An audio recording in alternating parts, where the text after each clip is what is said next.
Mhm.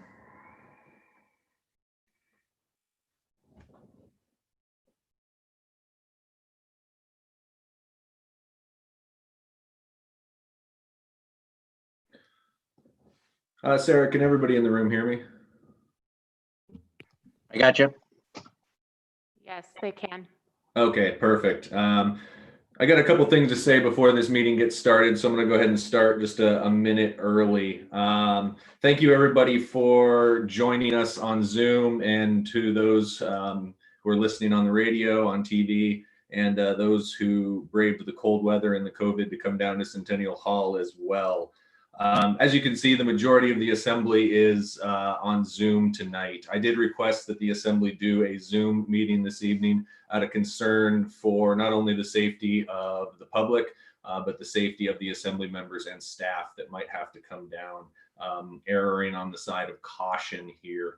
However, there has been some controversy with this decision, and in review of Sitka General Code, it's not necessarily clear on what to do in a situation such as a pandemic. I don't think we've ever seen anything like this since Sitka General Code was written. So in further review of Sitka General Code, it turns out that while members can participate telephonically, members are not allowed to chair the meeting telephonically.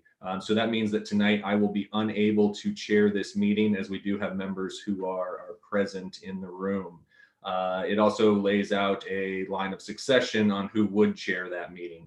So this evening, as Vice Deputy Mayor Valerie Nelson is present in the room, I will be asking her to chair this meeting and making sure that we get through this in a smooth and efficient manner. So thank you, Valerie, for taking that on, and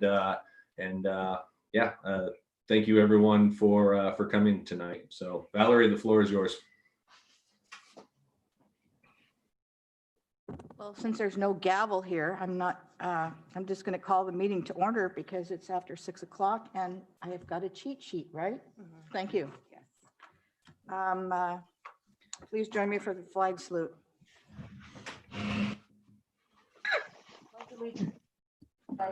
Of the United States of America and to the republic For which it stands, one nation, under God, indivisible, with liberty and justice for all. I think that's weird. Roll call, please.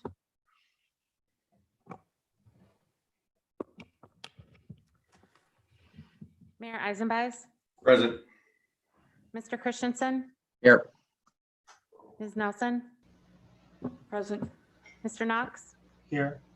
Mr. Mosier, Here. Ms. Himshoot, Here. and Ms. Duncan will be joining us later this evening.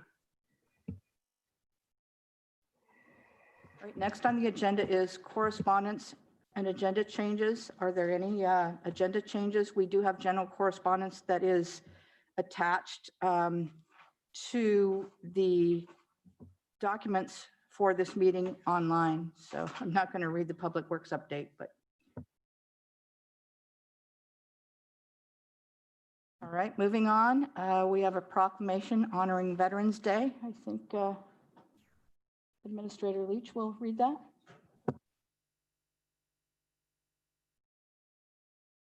Yes, ma'am. Sorry, would you like me to read and you present, or I can go up and do both? Okay, I'll do both of them. All right, Mr. Alio.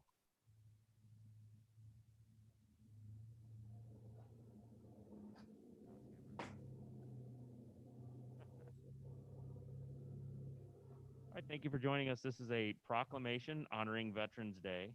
I'll read this off here.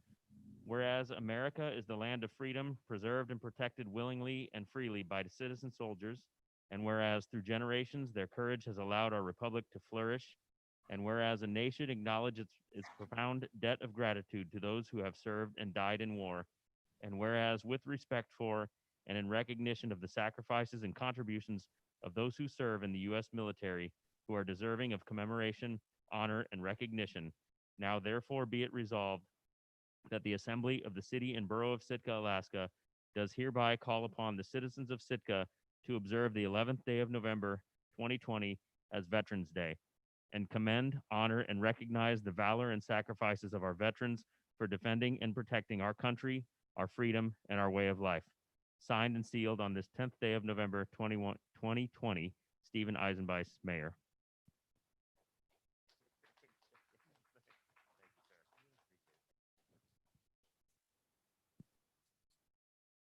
And then we have a citation honoring Elaine Strelo, and I think Pastor Sandra Rudd will be, thank you. All right, citation honoring Elaine Strelo. Whereas Elaine Strelo moved from Ketchikan to Sitka in 1958 to work on construction of the new pulp mill. After construction was completed, Elaine worked at the mill from 1959 through closure in 1993. A faithful, skilled, familiar face among office staff, she was a welcoming smile for tugboat skippers, executives, and many other workers. And whereas Elaine faithfully served as an active member of the International Association of Administrative Professionals, providing training and support for the professional development of office workers, executive secretaries, and many other skilled practitioners. And whereas Elaine was a leader, member of the board of directors, strong supporter, and faithful member of the Alaska Day Committee, a committee that works year-round to help Sitkans celebrate Alaska Day. Elaine was a familiar face in the parade on Castle Hill, at the Alaska Day Costume Ball, and at the Sitka Lutheran Church Pie Sale. And whereas Elaine was a faithful and faith-filled, loyal member of Sitka Lutheran Church who represented the best of any church member. Elaine provided a welcoming smile and coffee to any newcomer, assisted many new pastors in their introduction to the Sitka community and Sitka Lutheran Church congregation, served as the Congregational Council Secretary, and gave many years of music ministry to the residents of the Pioneers Home during the weekly worship hour. And whereas Elaine was also a key supporter of the Sitka Sportsman's Club, especially the Salmon Derby, Sitka Historical Society, Chamber of Commerce, Alaska Historical Society, and many other local groups. And whereas Elaine suffered from a second stroke, which required her to move to Kent, Washington, to be supported by her daughter, Tammy Peterson, and family, she still considers Sitka to be her home. Elaine's heart is in Sitka. She loves this community. Now, therefore, I, Stephen Eisenbeis, Mayor of the City and Borough of Sitka, join with all Sitkans in extending our best wishes for healing and thanks for Elaine's dedicated service to this community. Signed and sealed this 10th day of November, 2020.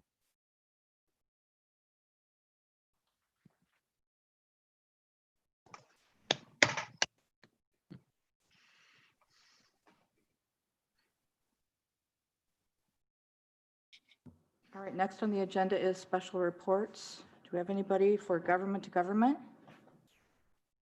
Municipal boards, commissions, committees, municipal departments, school districts, students, and guests? Sarah? John, did you want to give an EOC report? And then I also I have a school board member to call for a report as well.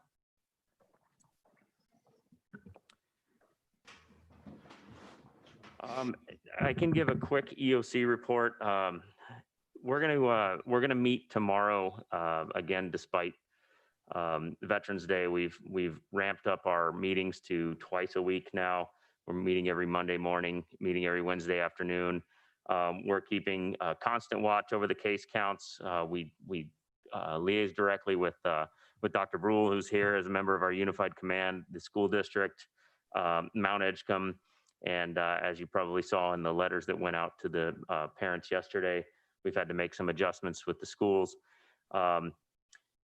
As everybody's seen, the case count is rising, but I think that everyone in Sitka is continuing to do what's appropriate. I think we can probably tighten things up and get a little bit better, get a little more vigilant about following the recommended mitigation efforts. That said, I just want to echo something that Dr. Zink has said many times, is that it's the individual's responsibility on how this virus spreads and if it spreads. There's really one way that the virus moves, and that's through people.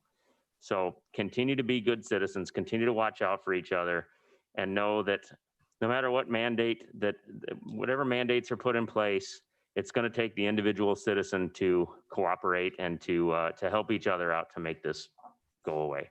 Thank you.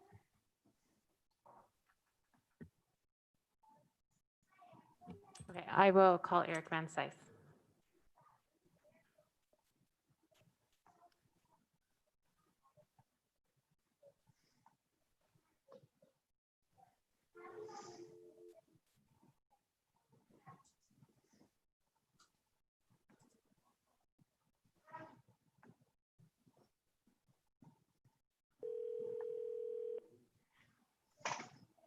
Hello, this is Eric. Hi, Eric. It's Sarah calling from the assembly meeting. We're at special reports and it's your opportunity to speak. Okay, yeah, thank you. Can you hear me okay? Yes, you can go ahead. Okay, yeah, good evening, everybody. My name is Eric Van Sice. I am the vice chair for the Sitka School Board. And just a couple of dates that are coming up for some things I wanted to just let you know briefly, and then I'll talk a little bit about the closure. Tomorrow, November 11th, we're going to be conducting our superintendent evaluation for interim superintendent John Holst. That'll be at 6 p.m. We're going to be doing this via Zoom. Public can Zoom in for the first couple minutes. However, then we'll be shifting to executive session on that. Following next Wednesday, the 18th, we will be having a work session, and this is open for public participation. And it's going to have two segments. One will be discussing or working on the Sitka District strategic plan, and the other will be laying out the groundwork for our new superintendent search. And that's slated for 6 p.m. at the Centennial Building. That'll also be offered via Zoom and in person. However, it'll depend on the COVID numbers. It could potentially go to a full Zoom type meeting. But again, this is open. Both of those topics are open for public input and discussion. Jumping into where we are, our city administrator, John spoke to, is we are entering into a phase starting tomorrow with our district where all of our schools will be shut down and be virtual learning only. We are hoping that this will end by Wednesday or next Tuesday, the 17th, with a plan to have the schools open next Wednesday, the 18th. However, this is going to be, again, pending on where the numbers are. One exception to that will possibly be with Baranoff Elementary. They're going to be looking at the numbers towards the end of the week, and there is a possibility that Monday the 16th, again, a possibility that just Baranoff Elementary might open a little bit early again, but we have to wait to see what the numbers project out, which are presently right now tonight at 29 numbers. But just real quick for members of the public and our assembly and city, we've been working very hard on this, and we knew it was just a matter of not if, but when a situation would arise where we would have to revert back to virtual schooling. It was not a decision that was made lightly, and it was strictly guided by direct help and assistance through our public health staff, nurse, and our unified command.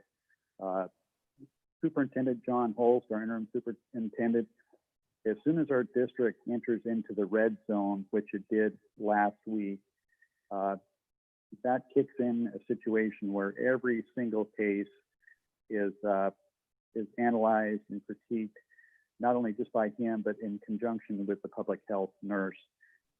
And these phone calls and discussions, including Shelley Gillespie, our nurse, take place several times a day, not just like randomly. So the decision was made, and it's not an easy one.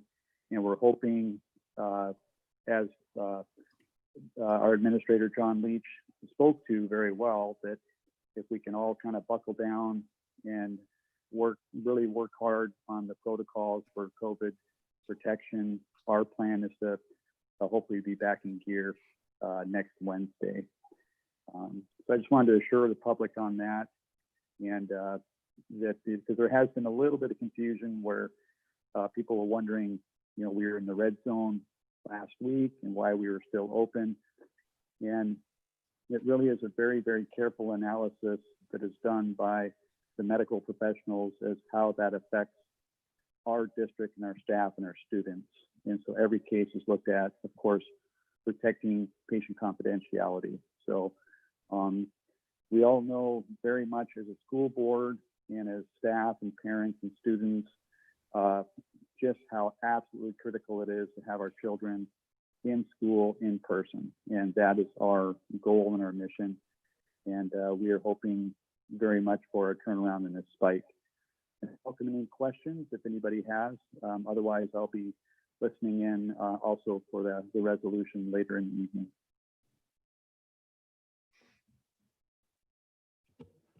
Thank you, Eric. Okay, I will sign off then. All right, great, thanks. All right, next on the agenda, we have persons to be heard, public participation on any item off the agenda. All public testimony is not to exceed 3 minutes for any individual unless the mayor imposes other time constraints at the beginning of the agenda item.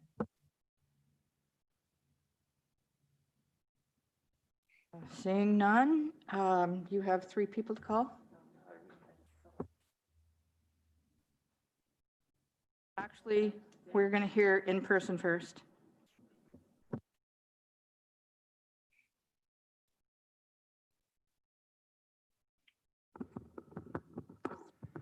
Mayor, acting mayor, esteemed members of the assembly, my name is Richard Wien. Just a couple of things that I'd like to bring up. One, there is no amount of thank yous that can be made to the veterans. I think that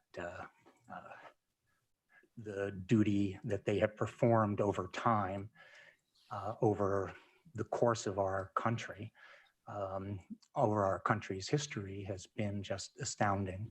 And it is my hope that in the future, we can rely on the same integrity, quality, and strength of our veterans. I said there was no amount of thank yous I could say to the veterans, but for Elaine Strelo, there are plenty of thank yous. For quite a while, I was her lunchmate over at the Chamber of Commerce, and I have known her for many, many years. A delightful, intelligent, hardworking woman who looks great in an Alaska ball gown. The other thing is that this week in the news, there was a notice from Pfizer, who partnered with a firm in Germany for a messenger RNA vaccine. There was the market, meaning the stock market, responded incredibly with the news that it was 90% effective. But I apologize, you have to really read the Pfizer news release to understand that that is kind of an overreach as far as efficacy goes. So I'd like people to take that with a grain of salt. It's still too early to determine efficacy, though there are 40 vaccines currently in trial and in development. There are 10 in phase 3 development, which is what Pfizer's is. So we keep our fingers crossed that this will be true to form, but maybe not. My last point is we recently had a little landslide, and that was in the news. And I think it is very important to know that though it would be very nice to have the landslide warning system, in essence, all you do is have to look at the weather report on that last Sunday to see that there were going to be high winds and lots of rain, as well as a weather advisory. My notion is that with this still on the table, the Assembly needs to bring up the concept again and get definitive closure on landslide risk with the knowledge that it has. All I hear is that it is preliminary data, but the data needs to be out there because the mortgage companies and the lenders are now making the decisions when it actually should be the assembly. This is very real, and it just happened last week, and it needs to be an issue that's addressed. Thank you. Thank you, Dr.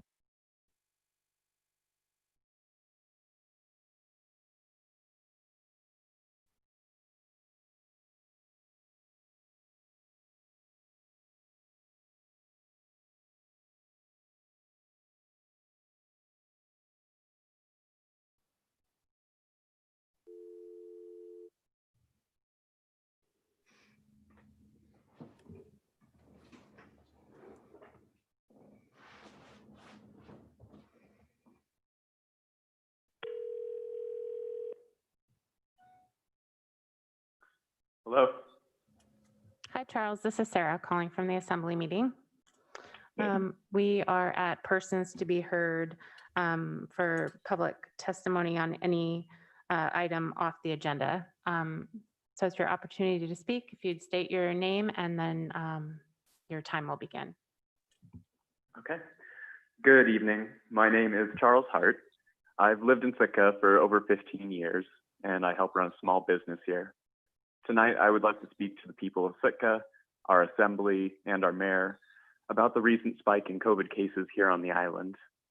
I see many of my fellow Sitkans refusing to wear masks, even in businesses that require them, as well as people choosing to have indoor gatherings and parties with no precautions. I am worried that this lack of caution will lead to more local cases, more spread, and eventual deaths in Sitka. I would like to ask all Sitkans to please. Excuse me, we do have a resolution on the agenda later on that this might be. I understand that it might speak somewhat to that resolution, but this was just general call for action, both for local Sitkans as well as for the assembly and the mayor. I understand that the other one is related to the schools. This was just a bit more general. You can go ahead, Charles. Okay. I would like to ask everybody in town to wear masks, be cautious, and be kind. If we don't deal with this spike, I do believe the state will eventually act to mandate masks and potentially do another shutdown. But by that time, I worry it's going to be too late. I'd also like to ask the city assembly and our mayor to continue to try to find ways to implement a mask mandate locally and to consider any other actions within your power to deal with the rising numbers. I've been calling state and federal representatives and encourage others to do so as well. But I think we all know the further you get from your local government, the harder it is to be heard. I know there are people who say this virus is not a big threat, but please consider that while you are welcome to that belief, your actions could lead to the suffering of others and death. In the end, I'll simply say that if you want to see Sitka schools, businesses, and people survive, then do what you can to keep COVID contained. Thank you for your time and consideration in this matter to the mayor and the city assembly. Thank you, Charles. Yep, have a good night. Okay, next on the list, Rowan, probably not going to cram. I'll let Rowan pronounce his last name.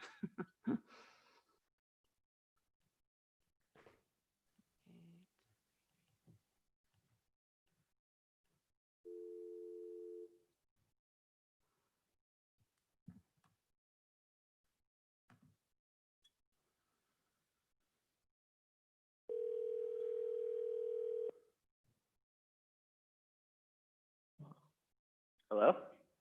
Hi, Rowan. This is Sarah calling from the assembly meeting. We are at persons to be heard for items that are off the agenda this evening. If you could state your first and last name for the record, and then your 3 minutes will begin. Okay. My name is Rowan Chevalier, and yeah, born and raised in Sitka, and have lived here most of my life, almost 40 years. And I'm calling to ask the assembly to reconsider a local mask mandate.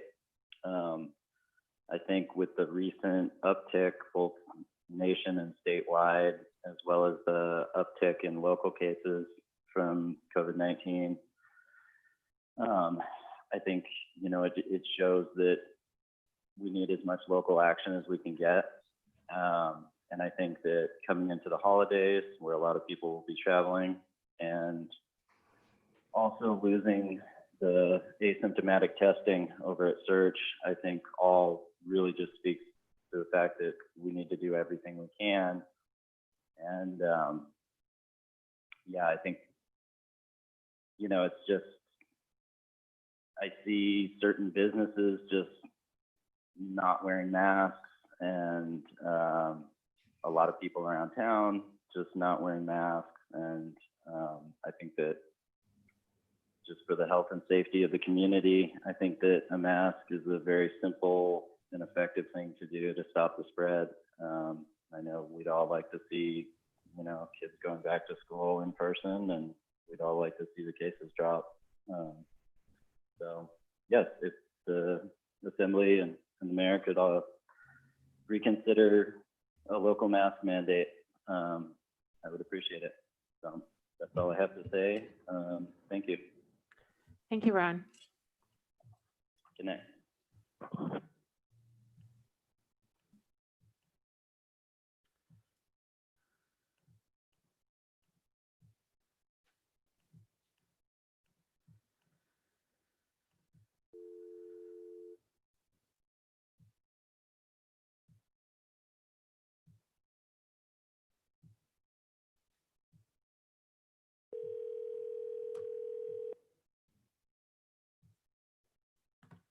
Hello. Hi, Galen. It's Sarah calling from the City and Borough of Sitka Assembly meeting. We are at persons to be heard for items off the agenda. So it's your opportunity to comment. You have 3 minutes. If you could state your first and last name for the record, and then your time will begin. Sure. Galen Payne, and I'm speaking not to the resolution because it's already outdated, unfortunately. I am speaking to mask mandates. So masks are recognized as one of the most effective tools to mitigate the spread. You know, and 34 states have issued statewide mandates, mask mandates, and including the U.S. Chamber of Commerce has asked for a national mask standard, with public agencies, not individual businesses, burdened to enforce the rules.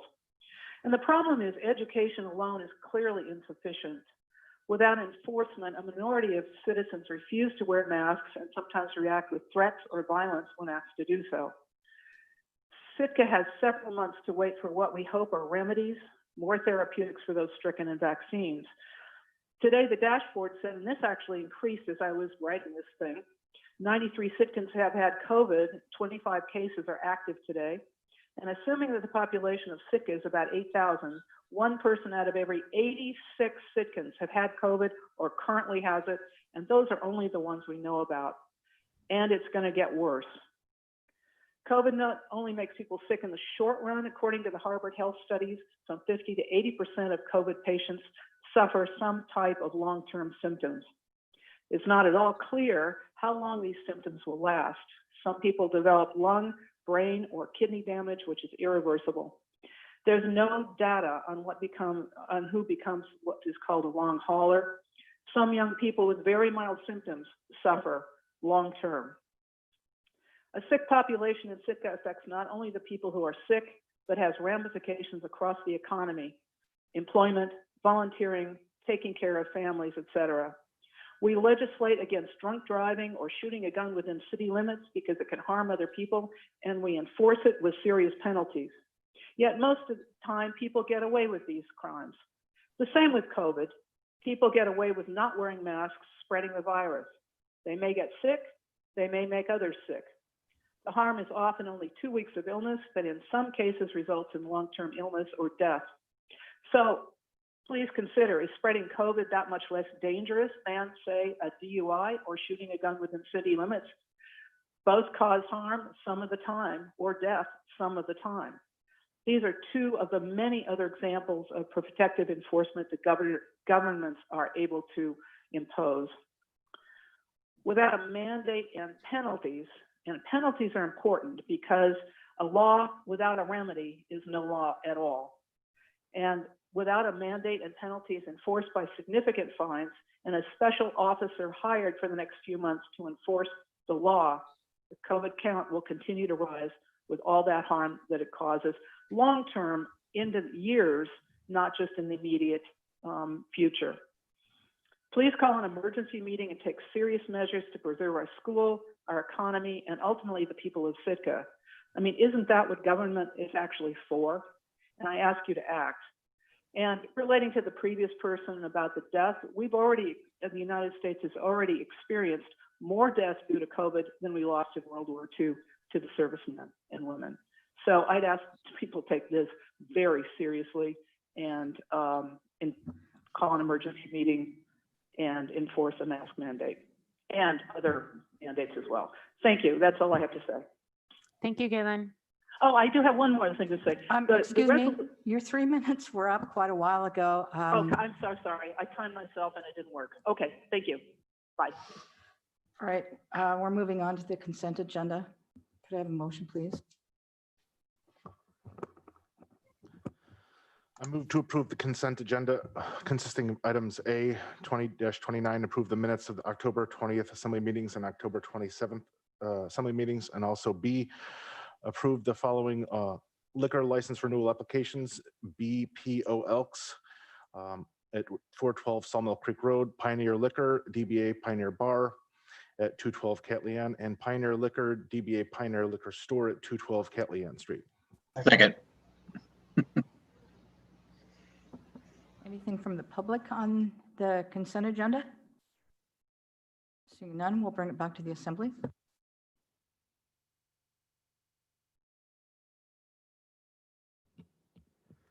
Okay, on the motion to approve the consent agenda consisting of items A and B, Mayor Eisenbais, Yes. Mr. Christensen, Yes. Mr. Knox, Yes. Mr. Mosier, Yes. Ms. Himshoot, Yes. and Ms. Nelson. Yes. The motion passes 6-0 on the consent agenda. All right, now we're moving on to unfinished business, item D. Do I have a motion, please? I mean, I move. Do you want to Item C. discuss this? item C first. Oh, sorry, item C. I move to reappoint Doug Osborne to a 3-year term on the Health Needs and Human Services Commission. Second.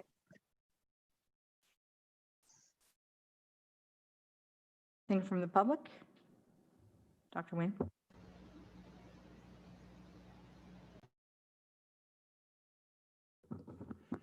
I had been on the Health Needs Human Services Committee for a while, and I had the opportunity to work with Doug Osborne, who actually is the true backbone of the committee. Though everybody is important who serves on the committee, Doug has a unique perspective and knowledge which he gives to that committee, which is, thank you for re-upping.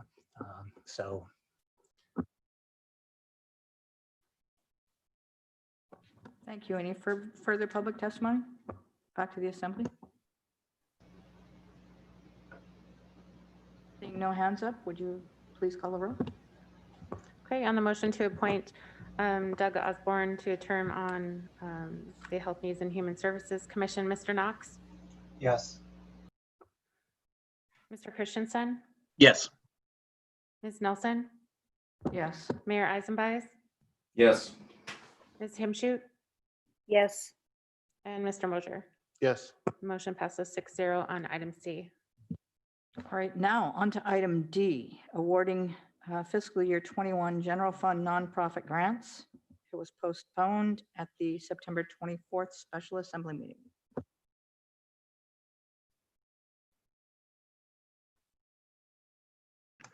I might ask if there's any, we had asked for some, there we go, or the, any reports from CARES Act money that were given out, if the administrator has that now? Yeah, I have that written down. Thank you. I can read them off if you'd like, if you guys want to write these down. The only ones that have been granted are the ones that have been issued are the round one CARES Act grants. So going down the list, Brave Heart Volunteers was approved for $5,000. Sitka Counseling and Prevention Services was approved for $10,000. Sitka Ham Amateur Radio Club was approved for $2,500, but I don't believe theirs has been finalized and issued yet. Sitka Pregnancy Center was approved for $2,500. Southeast Alaska Independent Living was approved for $10,000. Alaska Arts Southeast, Sitka Fine Arts Camp was approved for $10,000. And Sitka Trail Works was approved for $5,000. Civil Air Patrol did not have an application for CARES funding. Mr. Leach, I'm sorry, could you say the first three again, or first two, Braveheart and SCAPS? Braveheart was 5,000 and SCAPS was 10,000.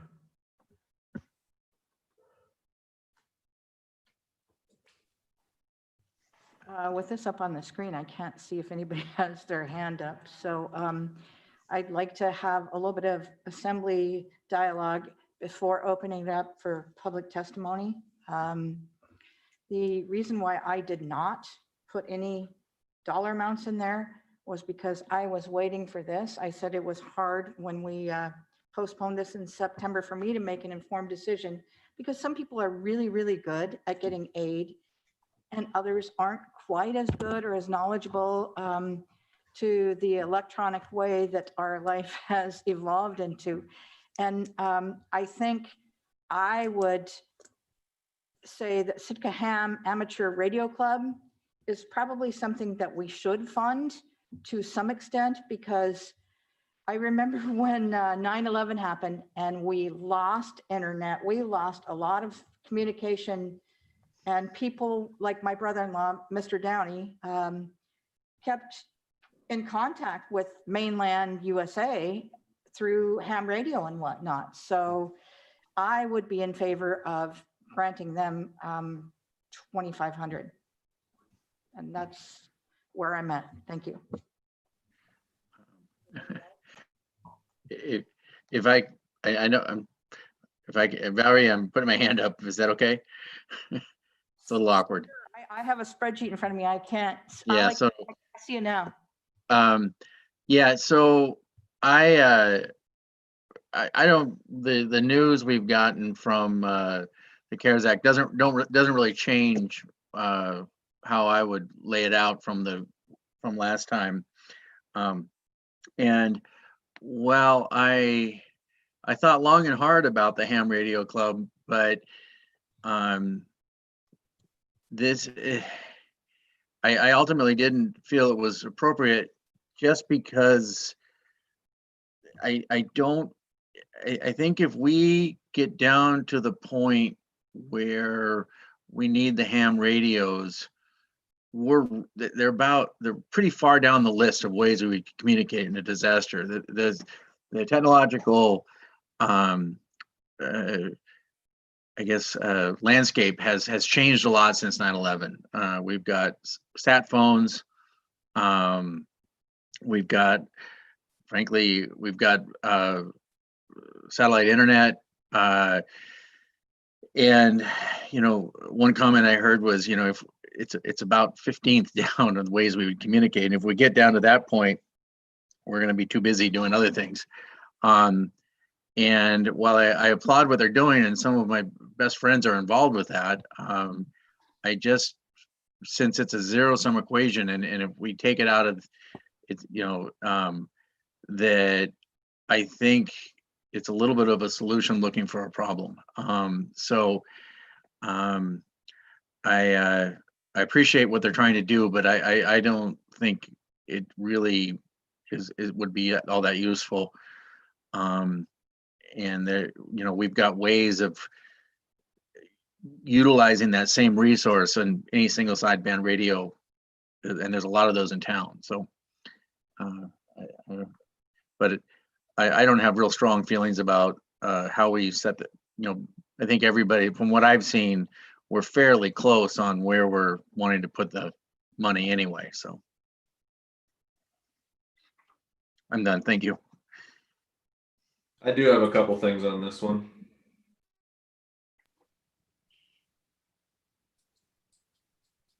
Good. So I understand some of the assembly's desires to get more information about COVID monies that some of these organizations have received. However, I'm viewing these as two completely separate issues. The nonprofit grant is a process that the Assembly goes through on an annual basis and is budgeted in our annual budget. And COVID funding is a mitigation effort that popped up this year very specifically. So I don't like the idea of crossing the two and lowering someone's grant due to the amount of COVID funding that they might receive. A large part of that is municipal support and municipal match. I don't know, but I would assume that COVID funding could not be used as a municipal match or to show municipal support for a lot of these nonprofits. And I do believe that to be an important part of what we do here, because the dollar amount that we give out is not large for any of these organizations. On another part with this is, to me, the match funding is very, very important to make our dollars go as far as they possibly can. And I was disappointed to see that the Sitka Ham Amateur Radio Club did not have any matching dollars contributing to this. They simply wanted the city and borough to fund their trailer. So without match funding, that's why I wasn't able to allocate any of those dollars towards them. I do wish that they had a source for additional match funding there. So thank you. Any further discussion by the Assembly before we take public testimony? Sarah, did you so you didn't get any information from Crystal? You weren't able to get anything? So that was something I wanted to mention. Due to unforeseen circumstances, Crystal was not able to submit her allocation amount. So her column is 0 and I've divided it by 7, but I do have another spreadsheet with the 6 if you want to take her out as a, because right now it's divided by 7. And so her being 0 affects it. I personally would like to see that. I mean, given the fact that she wasn't able to get it in, for other circumstances, and she isn't able to participate yet tonight. I think it's a little more balanced if we're looking at it from those that are here and weighing in at this point. I think I agree with a lot of what Stephen and Tor said about the separation between the CARES Act and this funding. This is something that our nonprofit organizations look towards in their budgeting, and the CARES Act stuff that's all about reacting to the global pandemic and the impacts that it's had on nonprofits. So in my mind, very different issues. People can see that, the allocations by group, I did move money around, and I know this is something that has been a little bit hard to grapple with in the last several years, and just how we end up doing it. But it seems to work okay. The bottom line is that the requested total funds doesn't go over the allotted amount. I've said this in the past too. I think $45,000 to some very worthy, notable nonprofits in town, I think is just a drop in the bucket. While a lot of them are very good at going out and finding support and funding, they also bring incredible value to Sitka. And I think this small amount that we're giving is only just a little bit of a give back or a thanks for what they end up bringing into Sitka. Whether it's providing services to our community and our citizens, or developing our arts and cultures, or our recreational activities, or other things like that, which in the end make this like an extremely livable community. So I thank them all for that, of course, and I wish we could do more. Thank you. Ms. Hemschoot, let's take, Mr. Leach had his hand up first, so we'll hear from him and then you. Thank you. Yeah, this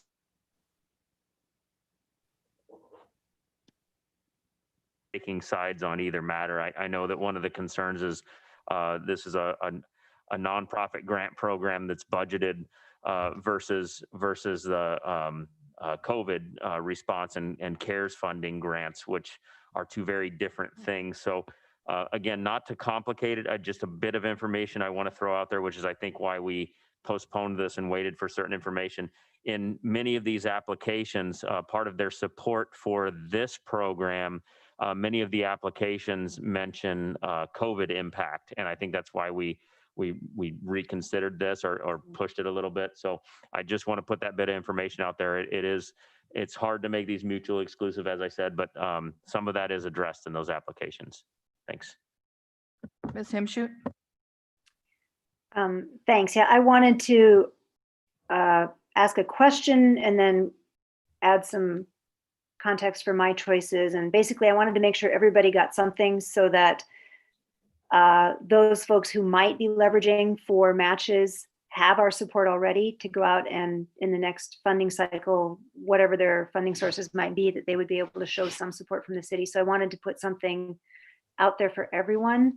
And then I also wanted to be careful about, well, anyway, my question is, can we reallocate here and now? Like I've seen that done already. I just don't understand the process. So I could change my numbers right now, or not that I'm intending to, I'm just asking how we get to the final numbers. Since time is of the essence, now would be the time to do it. And I mean, we don't want to take all night on figuring this out, I don't believe, but if you have changes you want to make, I think the clerk can handle them on her spreadsheet.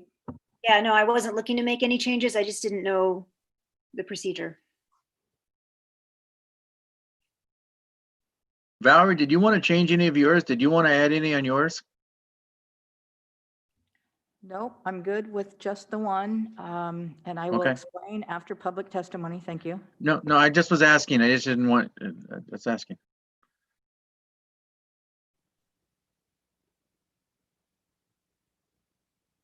I had one more question too. Why is the radio club highlighted? Does that mean something? That was the last amount that something was entered in it. Oh, Oh, okay. All right. It's just a spreadsheet. Thanks. No. Sarah's gonna answer. No, so let me read. So that's highlighted because historically, the process has been, in order for an applicant to receive funding, a majority, 4 of the assembly needs to recommend some level of funding. So that club does not have the recommended level of funding from 4 assembly members. So that's why that's highlighted. I'll continue to read the rest of this statement. So for the assembly members that have allocated funds to an applicant that gets less than a majority, the member is then allowed to redistribute that allocation to other applicants within that category during the meeting. This approach allows all assembly members to fully exercise their allocation. The reallocation should not result in any applicant receiving more funding than they have requested in the application. And then the other process piece I was going to read is applicants will not be given the opportunity to promote their individual grant applications at the meeting.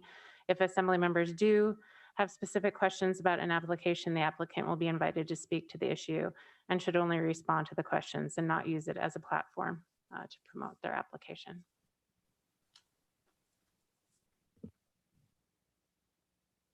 Are there other assembly members attending telephonically or by video that want to speak before, I mean, we don't have a motion, so really we can't take public testimony unless we suspend the rules. So before we move on, with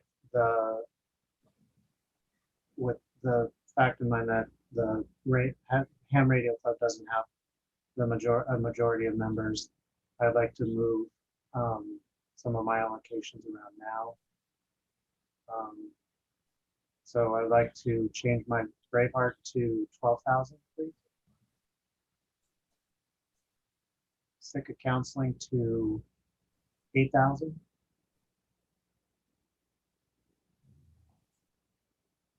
And Alaska Art Southeast to 5,500. Or sorry, no, I only have 2. 5,200 to Alaska, Alaska Arts Southeast.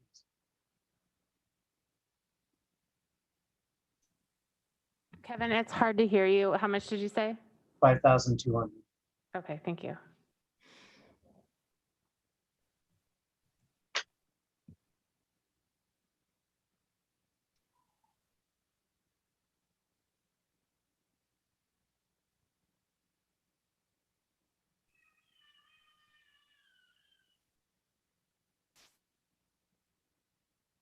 For the purposes of moving things along and, Kevin, Rebecca has her hand up. oh, I'm sorry. Yeah, I was just gonna offer that my Shark Radio Club funds should go to SCAPS. Thanks.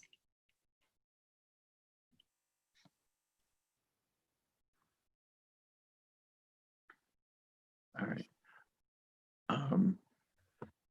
So are we ready? I can make a motion here reflecting how we have it, the averages out if we're ready for that. Go for it. All right, I move to award, so, and Sarah, correct me if I screw up the numbers a little bit.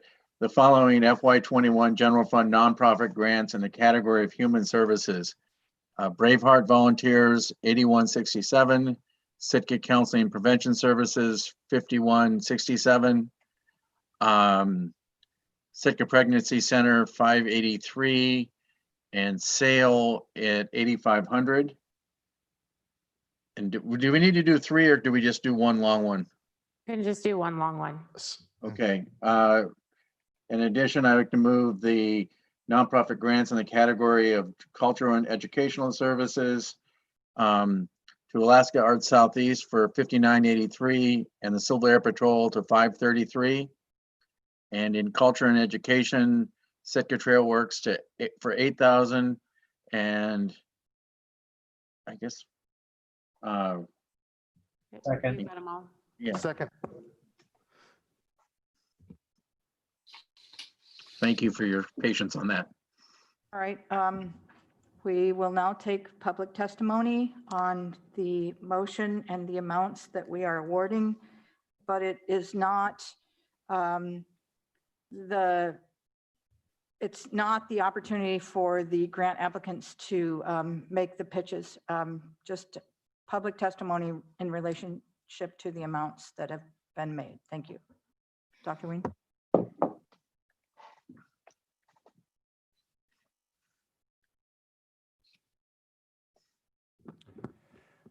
Richard Wien. I'm speaking to the motion and the grants. When I sat on the other side of this bench, I was not for this. I think that everyone has been affected with issues related to COVID, and therefore they could honorably accept and make monies for that.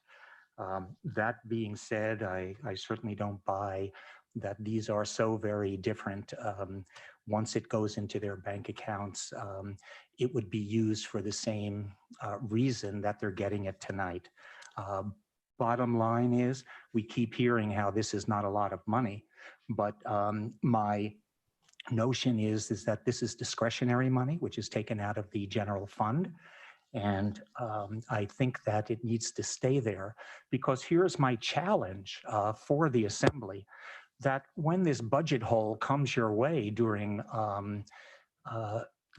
budget time, tell me how you're going, what services at City Hall are you going to cut to the tune of, here it's 37,500 or 50,000. And we'll see how well this little bit amount of money comes when it is taken literally out of those services. Mr. Leach had mentioned that there is a $4.5 to $6 million budget potential, and I can't wait to see the upcoming budget. But we've had multiple opportunities where we could have kept money in the general fund and we have allowed it to flow out. And the notion is that the Assembly keeps talking about revenue when they run for office, about revenue, et cetera, et cetera. We'll see what happens when all these 20, 30, 50, $240,000 things happen and you have to do cuts. As far as ham radio goes, how can you compare, excuse me, I'm naked. How can you compare satellite phones and satellite, internet with ham radio? That one is an entirely complex, systematic thing where if it fails, we're in trouble. Where time proven since the days of Marconi that ham radio works in communications. And I'm telling you, we need to support that. They are not asking for a lot. And you know what? Even if you don't give them anything, those folks will still continue to rise to the occasion. But to say that we don't need it or we'll have a problem, let me tell you, for the few $1,000s that they would get, you get a lot of CQ for your buck. And I think that it is necessary, and that is definitely a mistake, because when the internet goes out, not only your kids are going to be angry, but you will see that we will not be able to communicate, and it will be the ham radio operators of the world which will bring us back to communication. Thank you. Any other public testimony on the motion? All right, I'll bring it back to the assembly, and they can, all right, go ahead. We'll do the 6 people.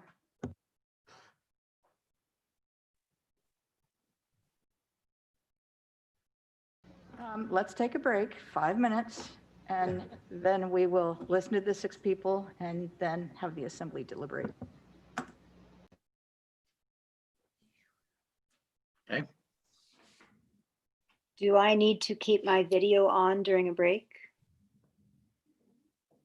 No, I don't think that you have to. Okay, thanks. I'm gonna go get some more water because I haven't got a nice pitcher of water provided by the staff at the Centennial Building. I just set it outside, and you can have ice in it as well.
So do you have your first person on the line yet?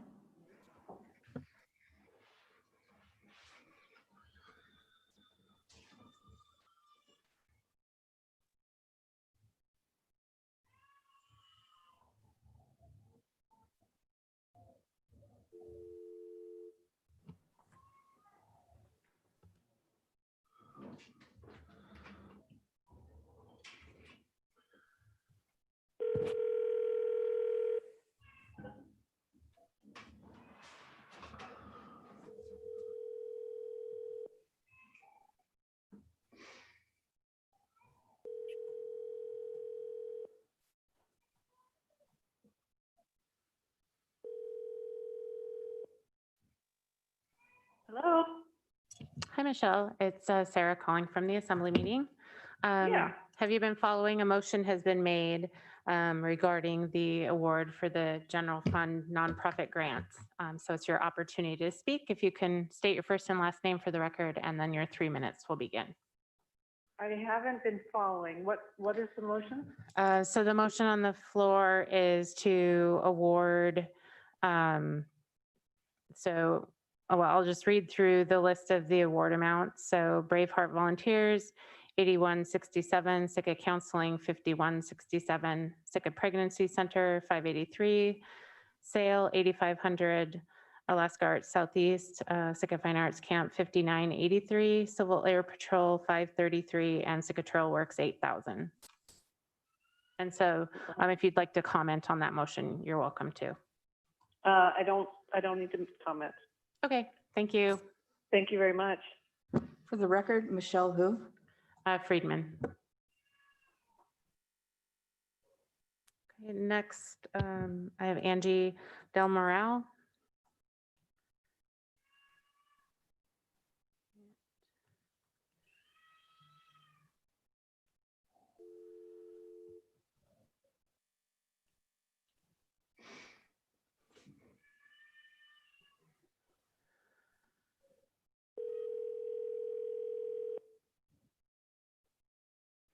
Hello? Hi, Angie. It's Sarah calling from the Assembly meeting. A motion has been made on the award for the nonprofit grants. Did you wish to comment on that motion? I've been following it and I think it's great. And I don't have any comments other than to just thank the Assembly for all their hard work. Okay, thank you. Thank you.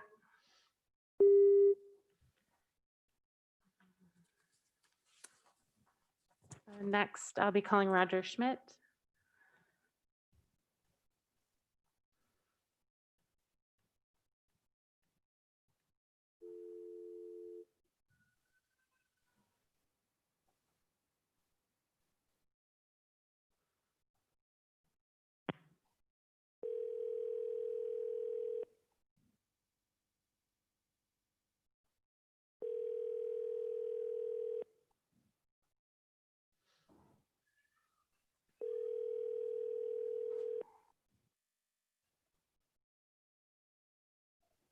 Hello. Hi, Roger. It's Sarah calling from the Assembly meeting. I don't know if you've had an opportunity to be following the meeting, but we're now at the award for the nonprofit grants. If you would like to comment on the motion that's been made. Thank you for the support of the Assembly and having matching grants and seeing support from the City of Sitka is really important for our ability to bring in matching grants from outside the community. So we're grateful. Thank you. Thank you. Okay, next I will call Andrew Kuykendall.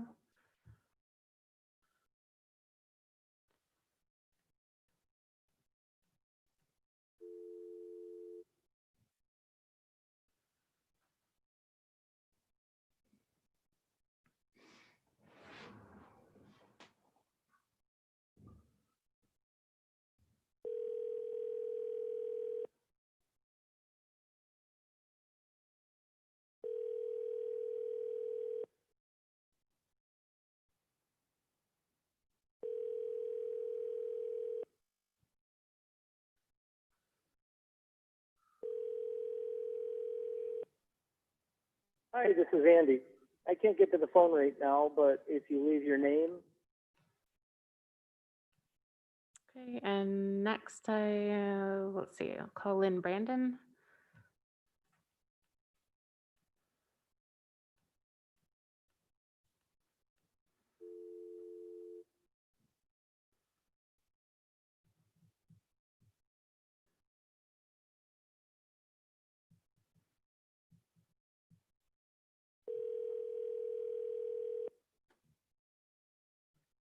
Hello, this is Lynn. Hi, Lynn. It's Sarah calling from the Assembly meeting. Motion has been made to award funds for the nonprofit grants. Did you wish to comment on the motion? No, I really appreciate the Assembly considering all the applications from the nonprofits again this year. We certainly do use the money that we receive for the city to leverage additional grants and to work on partnership projects which will assist with further community development and economic development through recreation. So thank you very much. Thank you. And let's see, Rick, did you wish to comment? No? Okay. That's all I have. All right, now it's back to Assembly deliberation. Mr. Mosier.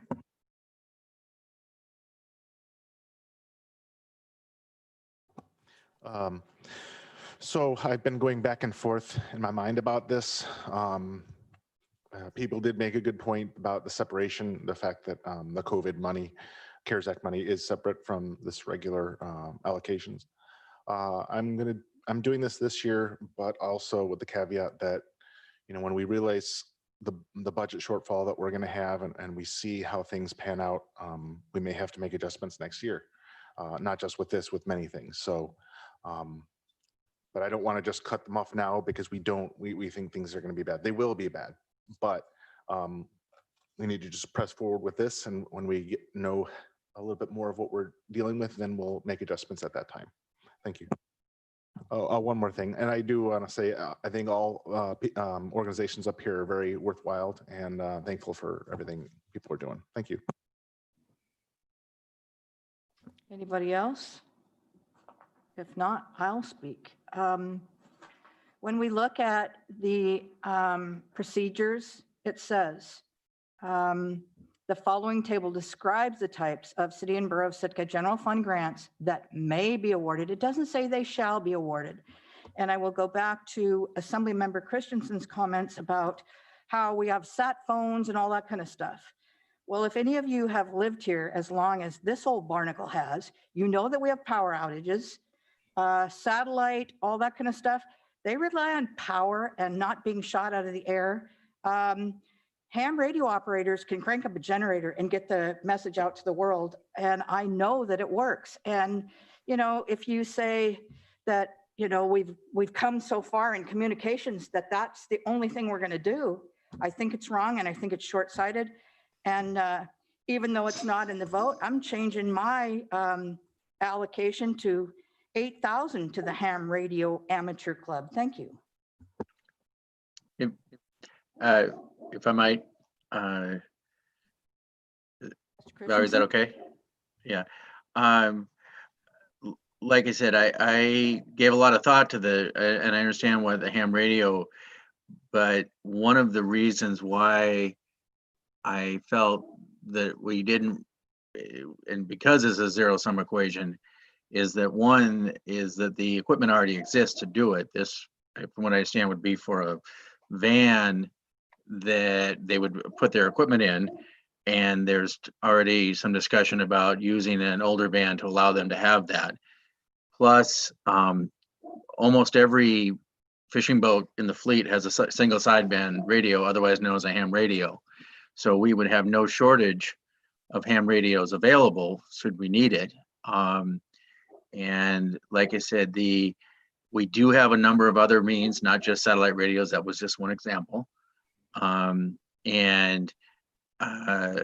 I said, just because this is a zero-sum equation and I didn't feel that this was the best use, I did not mean to say that ham radios are not important, but that just that for this instance, I didn't feel it fit.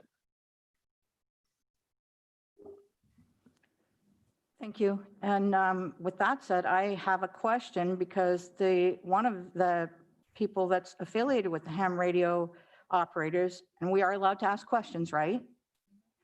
I would like him to come forward and I want to ask him a question if it's true that every fishing boat or almost every fishing boat has ham radio equipment on there.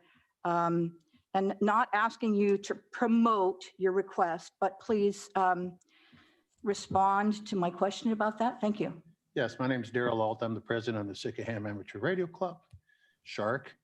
I'm sorry, Thor, but all fishing boats do not have ham radios on them. They've got VHF radios on them, and the single sideband 2-meter radio is just for line of sight only. They are not equipped with HF. Some are, but most of them are not, and most of them don't even have the single sideband radios.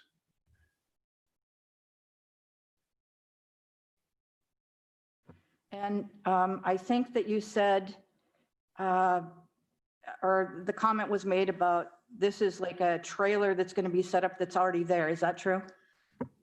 No, it's not. What it is each individual ham radio operator here on the island has his own equipment.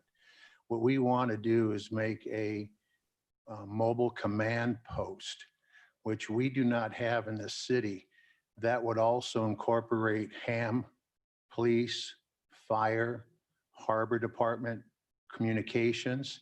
We can take that trailer and bring it up out of the tidal wave zone up to Keat and have our antennas, power, radios in there, operators that will go in and talk. Just to give you a little education, ham radio's been around for over 100 years. Our service still uses ham radio, HF. I've got to be cautious I'm sorry. and not, allow you to promote your Right. your request, but I do thank you for the clarification. Okay. If we're asking questions of the applicant, I have a question. Yes. Go ahead. It was stated that this would be used in conjunction with the fire department and the police department. Has this been talked through with them? Have they authorized this, and are they on board with this? We have actually helped the police department, fire department. One example, the plane crash up Cat Leanne when the fire department had no. I'm asking about your mobile trailer, your mobile command unit. Has this been sanctioned by either of those departments? No, it hasn't been sanctioned by those departments, other than us giving them additional and backup communications when needed. Okay, thank you. Thank you. Thank you.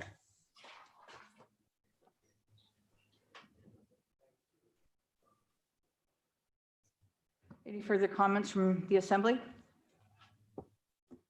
Then I guess we'll call the roll.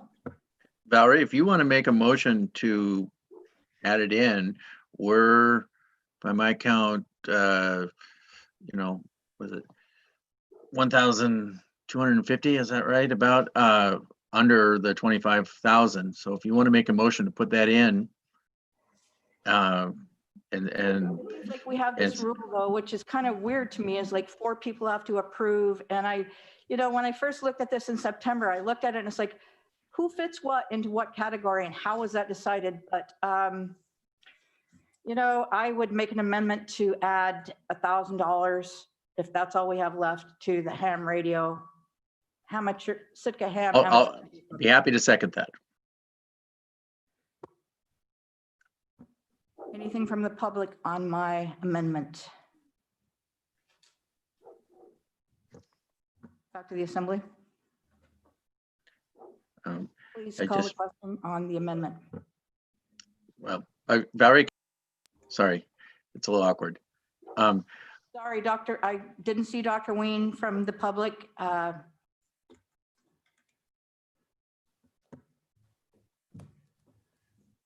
like to thank Tor for his reconsideration and Valerie for the motion. I think that it is very wise. And at the end of the day, it will be money well spent. So thank you. Mr. This Christian? is Richard Ween. Yeah. So basically, when I put my spreadsheet out or whatever, and I have to say, I find this excruciating because there isn't one organization that isn't worthy here.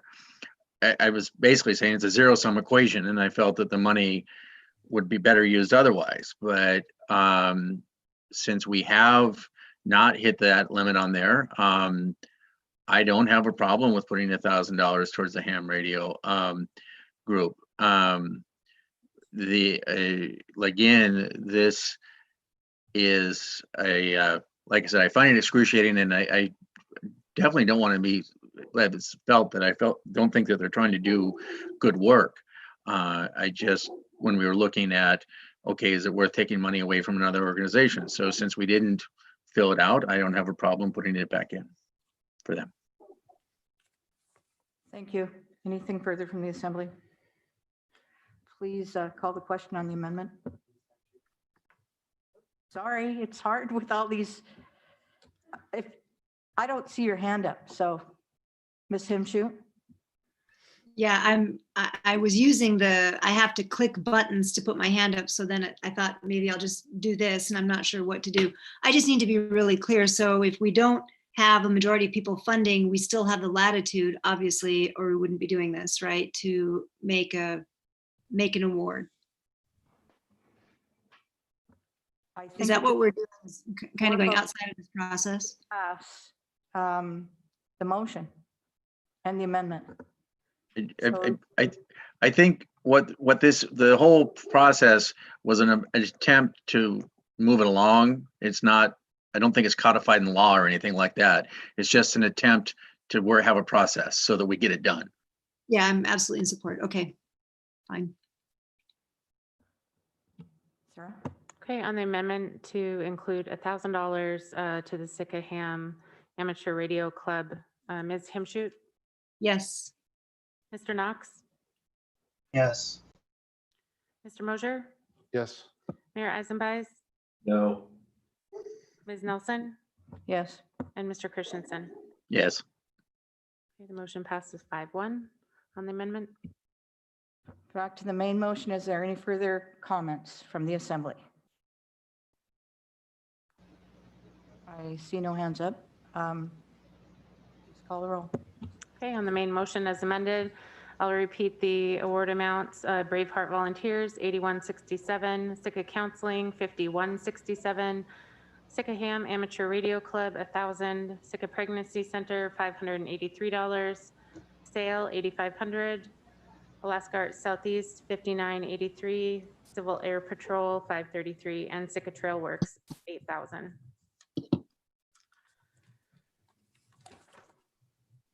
Okay, Mr. Christensen? Yes. Ms. Himshoot? Yes. Mayor Eisenbeis? Yes. Mr. Mosier? Yes. Mr. Knox? Yes. And Ms. Nelson? No. Okay, the motion passes 5-1 on item D. All right, moving on to item E. I move to approve ordinance 2020-52 on first reading, amending Title II, Administration of the Sitka General Code, Chapter 2.04, City and Borough Assembly by amending Section 2.04.040 committees. Second. Before we open it up for public testimony, I always like to hear just brief thoughts from the Assembly as to what your feelings are in this, so that it kind of gives a guidance to the public as to how they can respond to us. So is there anybody that has anything they would like to say to this motion? I'll just say that I see it as a cleanup, a simple cleanup. I know the mayor's brought this up before. I've heard him say that before once. So it's a good way to take out at something that needs to be dealt with in a quick fashion. Thank you. Valerie. Mr. Christensen? Thank you. Yeah, I view this is kind of an elegant solution, because if we decide we want the committee, we can, it's not, we can make it happen still. At least that's how I read it. It seems to me that these committees were developed before we had commissions and boards back in the early 70s. And I kind of like this solution that still gives us the option if we want. And Ms. Himshoot? This is a small technicality, but there was a change in line 62 from assemblyman to assembly member, and that same word exists in line 63. I don't know when that would be dealt with or how, but and I made Mr. Hanson aware of it, so I'm not sure if that gets done with us or what would have to happen there. But if we're gonna make it assembly member, let's do it consistently. And I would respond, this is first reading, so we can always fix it before the second reading. And I would like to thank Mr. Christensen for calling our attorney elegant, because my solution to the mayor's concern that we were violating Sitka General Code was change the shall to may. And when I asked for assistance, Mr. Hanson gave me the elegant solution. Thank you. Did you wish to speak? I think Sarah and I should consider that the assembly member as opposed to assemblyman is a clerical change that we could make. So I don't think we even need to do that. We'll make that change. All right, any further comments from the assembly before we take public testimony? Public testimony on this ordinance, are there any comments? Seeing none, bring it back to the assembly. Please call the question. Okay, on the motion to approve ordinance 2020-52 on first reading, Ms. Nelson? Yes. Mr. Mosher? Yes. Mayor Eisenbeiß? Mayor Eisenbeiß? Yes. Ms. Himshoot? Yes. Mr. Christensen? Yes. And Mr. Knox? Yes. Motion passes 6-0 on first reading. All right, moving on to item F. I move to approve resolution 2020-29 and first and final reading, reestablishing a climate action task force to advise the assembly on methods for planning and mitigating the impacts of climate change. Second. Second.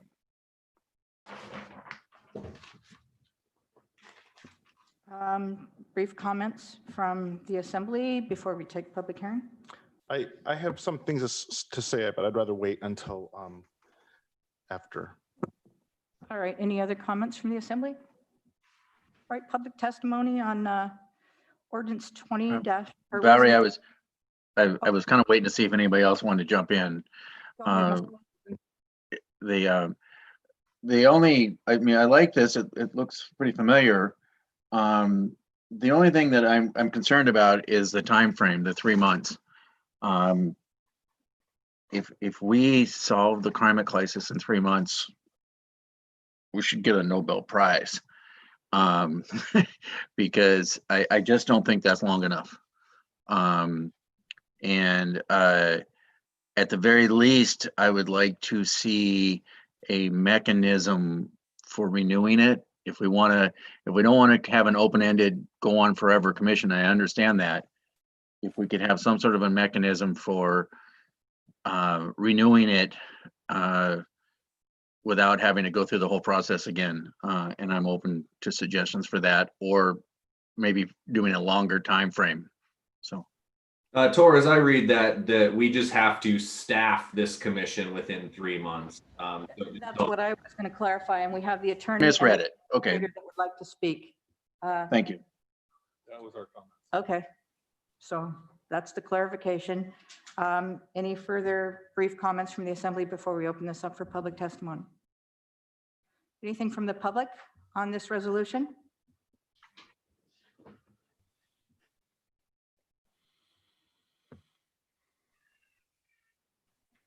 You can say, come on down, Richard Wien, to speak on the climate change task force. I think this is a good idea. to have this in place.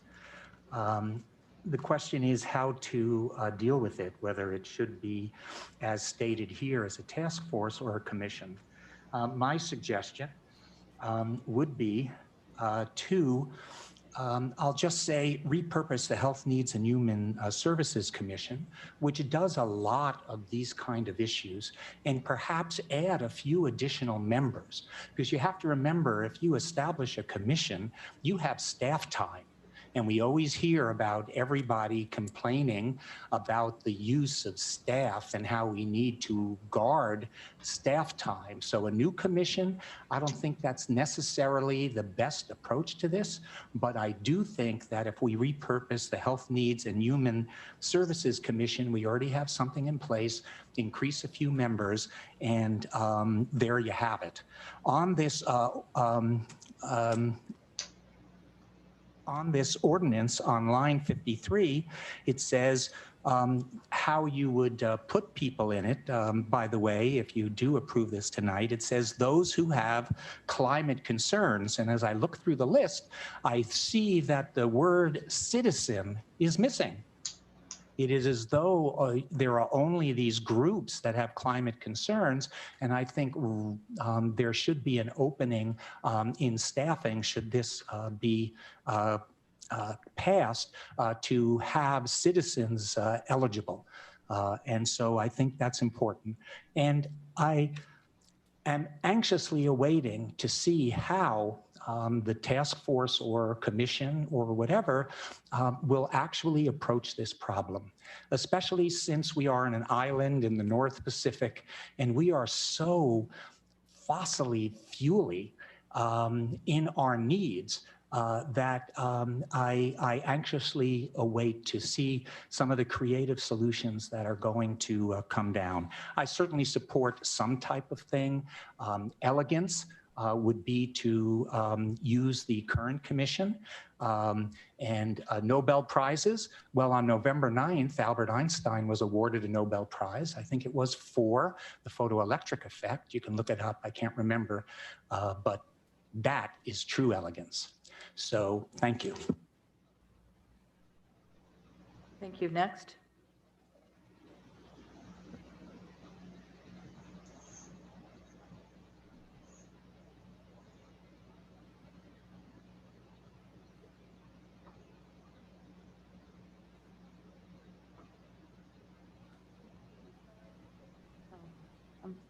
Hello, my name is Heather Bauscher. I'm here before you as the recently elected chair of our local advisory committee to State Department of Fish and Game. Thanks everyone for giving me a moment to speak tonight. And I want to say thanks to Thor and Kevin for initial work on this, and Valerie and Kevin Knox, and now Kevin Mosier's work on it. Anyway, I'm tremendously honored and happy to come before you in this new capacity. This is one of my first opportunities in my civil duty as chair to speak up. I wanted to share with you all the fact that the local Sitka Advisory Committee did pass a resolution supporting a climate emergency, and I brought that before to share. We've also recently drafted a letter that we're going to be sharing with other groups to urge further action, so I'm here in support of that. Just for those who are less familiar with the local AC, as a group, we are a publicly elected representatives of fish, wildlife, conservation, and subsistence interests in the Sitka area. It is our responsibility as the Sitka Fish and Game Advisory Committee to recognize and comment on issues affecting the conservation, sustainability, and sharing of wildlife resources in the Sitka area. Also a plug, we will have elections coming up for open seats if other people wish to be on that. We are a very diverse group of stakeholders, and this committee has a long history of helping to support innovative solutions for our local resource management, from the LAMP, which is local halibut management plan, to creation of the management plan for Redoubt Lake, which I think is a beautiful example of interagency cooperation between state and federal agencies that also supports the local needs of this community. I also want to reinforce that this group of stakeholders on this committee does have diverse political interests and that this resolution was passed unanimously. For context, when this was brought before us, Mount Edgecombe's Environmental Club and Sitka High's Environmental Club came before us and shared stories. So this came from the youth voices, and some of the stories from Utqiagvik to Togiak were tremendously moving that we passed this resolution similar to what was passed at Alaska Federations of Nations. And we drafted this letter to other ACs urging similar action. All over Alaska, fish and wildlife populations are struggling in the face of climate change and changing ocean conditions. Southeast just had one of the worst salmon seasons in our history. I think the outlook for people who rely on a healthy ocean, wetlands, tundra, or forest is so alarming that the Sitka AC felt compelled to take action on this.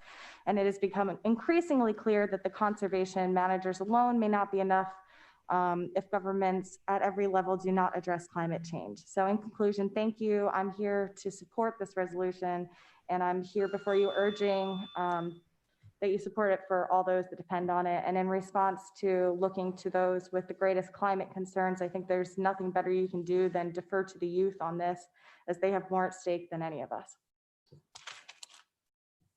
And I will leave you, here are the copies. Thank you very much. Thank you. Next.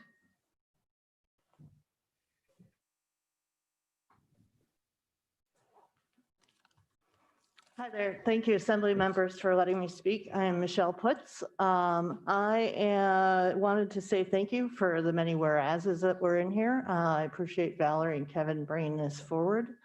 I especially appreciate the fact that it recognizes the climate emergency. I was actually on this climate action task force years ago when we put it together. I was proud of it. I was sad that really the Assembly didn't track it like I wanted to. I was on the Assembly and it was hard to get us to track it when I was on the Assembly. So I would encourage you, I think, to pass this. For those who feel like maybe it should be tabled and put on hold for a little while to learn a little bit more about it. I think that would be all right, but I think that as long as you recognize that we shouldn't be putting together the exact same thing we put together before, because you already have it, and that climate change is obviously a long-term issue. So this is not going to be something you're going to finish in 7 months. In fact, you might want to keep it for a long time, but task force doesn't mean you have to get rid of it right away. I think as long as you recognize some of those things and also realize that this is a community-wide problem that we should all be thinking about, and not just community-wide, heck, it's statewide, it's nationwide, oh, it's worldwide. So as long as we're really gonna work on this together and take the time to do it well, I think it would be fine to pass this, but I also think that if you wish to table it to give people a little more time to consider it and make suggestions, that would also be okay. I actually agree with Dr. Wien's assessment that it should include citizens in there, and I think that could be put in without really making a dramatic change. But yeah, I think we do need to do this, and I do appreciate that this is here, and I'd be happy to speak to you if you had any questions about what happened last time. All right, thank you.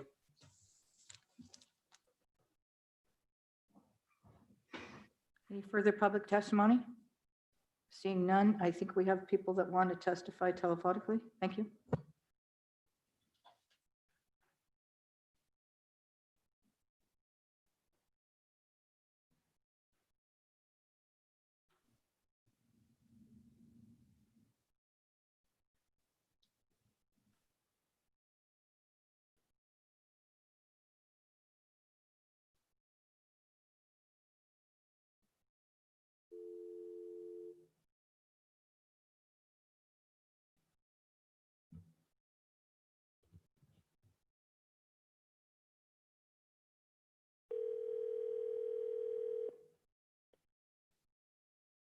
Hello, Elizabeth. Hi, Elizabeth. It's Sarah calling from the Assembly meeting. We are at resolution 2020-29 on reestablishing a climate action task force. It's my understanding you would like to comment. If you could state your first and last name for the record, and then your 3 minutes will begin. Absolutely. Thank you so much. Hi, everybody. My name is Elizabeth Bagley, and it is such a pleasure to speak with you, Mayor and Assembly members. I'm the proud mom of 8 and 11-year-old boys. They're both fifth generation Sitkans. They're coming back into the house now, so you might hear them soon. And I really want them to be able to live here in Sitka, to thrive here, but I'm concerned about their future. You know, what might Sitka look like in 5 generations, and how can we best position ourselves to ensure that the future is bright for our descendants? So I think that, you know, our community can start by expanding on this resolution. And I really want to thank the Assembly members for bringing this resolution in front of the Assembly tonight. And I really hope that we can ensure the longevity and ideally a commission on sustainability. While I absolutely support declaring a climate emergency, the long-term dedication of a commission will really position Sitka to find the climate solutions that best support our community's needs. There are hundreds of solutions that we have in hand today that we can embrace, solutions that will make life better for everyone, solutions that will create well-paying jobs, the kinds of jobs that my sons might have, allowing them to stay in Sitka, solutions that will protect the ocean and the fish we depend upon, and solutions that will address the changes in the snowpack that impact our ability to hunt and our freshwater sources, solutions that help us improve our health and well-being. And I really believe that we have the opportunity of a lifetime, an opportunity to embrace climate solutions that will make life better for everyone. Sitka has incredibly talented citizens who we have the opportunity to tap into. So let's draw from the experts who already live here. Let's give them a chance to weigh in and let's give them an opportunity to help make Sitka a place where we all want to live and we want our descendants to live for generations to come. So, you know, as the people who are alive today on this glorious planet, we have the opportunity and we have the obligation to create a future where both people and the planet thrive. And that's not going to happen overnight. And I think, you know, establishing a long-term sustainability commission that's committed to thinking about the long-term health of Sitka is absolutely the right way to go. So my last statement that I want us to think about is, let's be the ancestors that our descendants deserve. And I thank you so much for bringing this in front of the Assembly, and I look forward to future climate solutions in Sitka. Thanks so much. Thank you.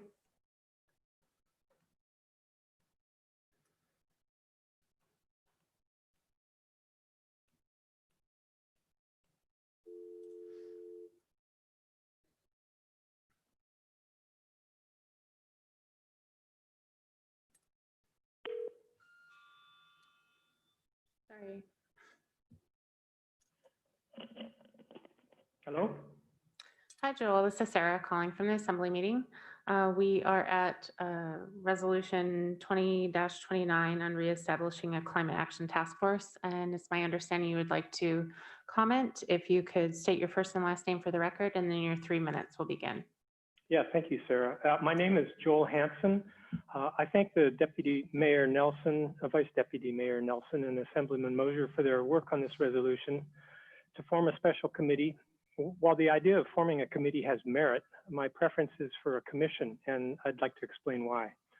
I've been investigating the idea of a sustainability commission for about 2 months. Recently, this led to my looking into how our neighboring city, Juneau, is faring with the Commission on Sustainability, which their assembly established back in 2007. That commission has its own web pages on the City and Borough of Juneau's website with links to all kinds of information about the work it has done and continues to do on energy, recycling, food security, public education, and so forth. So that's been a helpful resource. But to learn more, I also spent a couple hours on the phone, first with the longest serving member of the commission, Steve Benke, and then with the city staff liaison to the commission, planner Beth McKibben. Both these folks were very generous with their time, were encouraging, and said they'd be happy to respond to questions Sitka Assembly members might have about their commission's work. I also attended one of their monthly meetings via Zoom last Wednesday just to get a better feel for their process. Juneau's Commission on Sustainability has 9 voting members, and 7 of them were logged into the Zoom meeting, along with the staff liaison and at least one other member of the public. In order to reduce staff obligations and costs, the commissioners serve as secretaries and keep minutes. commissioners would like to have more help from the city for administration, but they acknowledge that they must be as low maintenance as possible in these times of low budgets. Aside from their monthly commission meetings, they also hold monthly work sessions, so they actually meet every couple weeks. On top of that, they hold an annual retreat, which according to the staff liaison is an essential project incubator, with each commissioner bringing 3 or 4 ideas to share and discuss.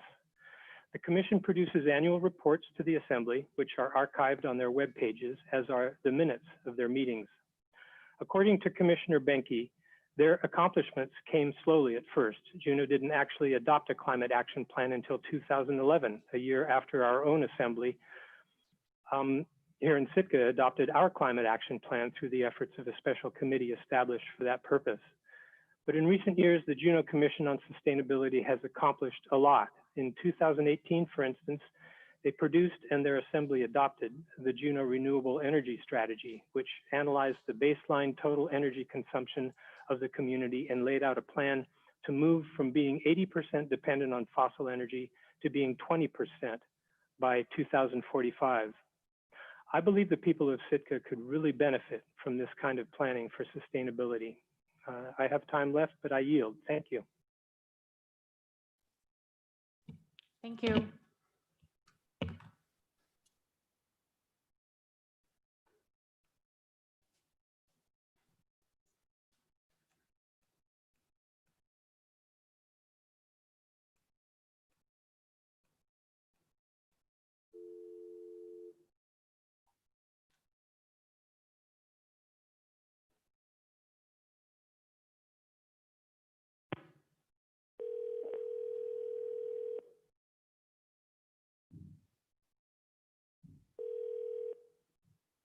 Hello. Hi, Darby. It's Sarah calling from the Assembly meeting. We are at the resolution reestablishing a climate action task force. If you would like to comment, if you can state your first and last name for the record, and then your 3 minutes will begin. Awesome. Well, hello. My name is Darby Osborne, and I am a student at Sitka High School, as well as the co-founder of Youth for Sustainable Futures. I do want to keep this brief, but I first just want to thank the Assembly for hearing this resolution, and I would like to especially thank Valerie Nelson and Kevin Mosier for sponsoring it. I'm more than happy that climate change is being discussed and that Sitka is finally taking action to address this issue, but I ask that the Climate Task Force is changed to a commission. From my understanding, a task force is charged with a task and then disappears when we have completed that task. I know that we've seen that in the past, like Michelle was mentioning with the Climate Task Force in Sitka. And I know that the intent behind the task force is good, but I just don't think it meets the needs for addressing the climate crisis. And I believe that a long-term body is necessary due to the constant and ongoing nature of climate change. So for this reason, I am advocating that the task force be amended to a commission. And once again, I would just like to thank you for your time and your consideration. Thank you, Darby.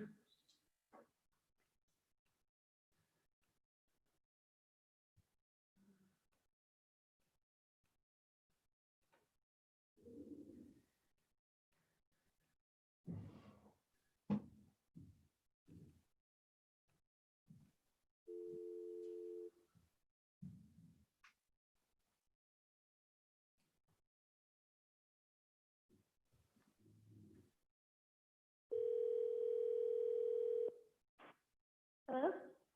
Hi, Mia. This is Sarah calling from the Assembly meeting. We are at Resolution 20-29, reestablishing a climate action task force. It's my understanding you would like to comment. If you could state your first and last name for the record, and then your 3 minutes will begin. Yes, thank you. So good evening. My name is Mia Anderson. I'm a high school junior at Mount Edgecombe High School. I am also a born and raised Alaskan youth who has grown up in the wonderful community and environment of Sitka. So a few months ago, I joined the youth group YSF, also known as, Youth for Sustainable Futures. Since being a part of it, I've had the opportunity to become more involved and educated about climate change, politics, and mostly the importance of a sustainable future. And so just the other day, I attended a meeting where several YSF members discussed with CCL the prospect of creating a commission on sustainability for our community instead of a climate action plan task force. So although both address climate change emergency, I feel a commission would have a longer lasting impact. So during the meeting, I was able to learn a little bit more about Juneau's Commission for Sustainability, which was started back in 2007. So Juneau's Commission focuses on sustainable futures that meets needs without compromising the future generations' ability to do so as well. Since they have started, they have accomplished a number of sustainable doings, such as adopting the renewable energy strategy in 2018 to change reliance on renewable energy from 20% to 80% by 2045. The Commission has also focused on promoting fuel-efficient technologies, investing in the local economy for the long term, investing in energy-efficient technologies for city facilities, and educating the public, business, and government about sustainability. I believe that creating our own commission on sustainability in the city of Sitka would be a positive step in the right direction, as it would be something that would help to maintain this community environment. This place has been my home for almost 13 years, and in those few years, I've noticed the changes occurring in our oceans, like the decreasing salmon populations and warming waters, or industries like commercial fishing, and our community in general. A commission would help to protect the quality of our air, water, and other natural resources, conserve our native fish, wildlife habitats, ecosystems, as well as support a stable and equitable economy. Having a long-term commission on sustainability in Sitka would help to protect and create a sustainable future for the youth like myself and for those to come. We need to maintain the wonderful community and place that Sitka is, because it is such a unique and amazing place to grow up in. And I truly believe that a commission on sustainability long-term would be something extremely beneficial in achieving that goal. Thank you. Thank you.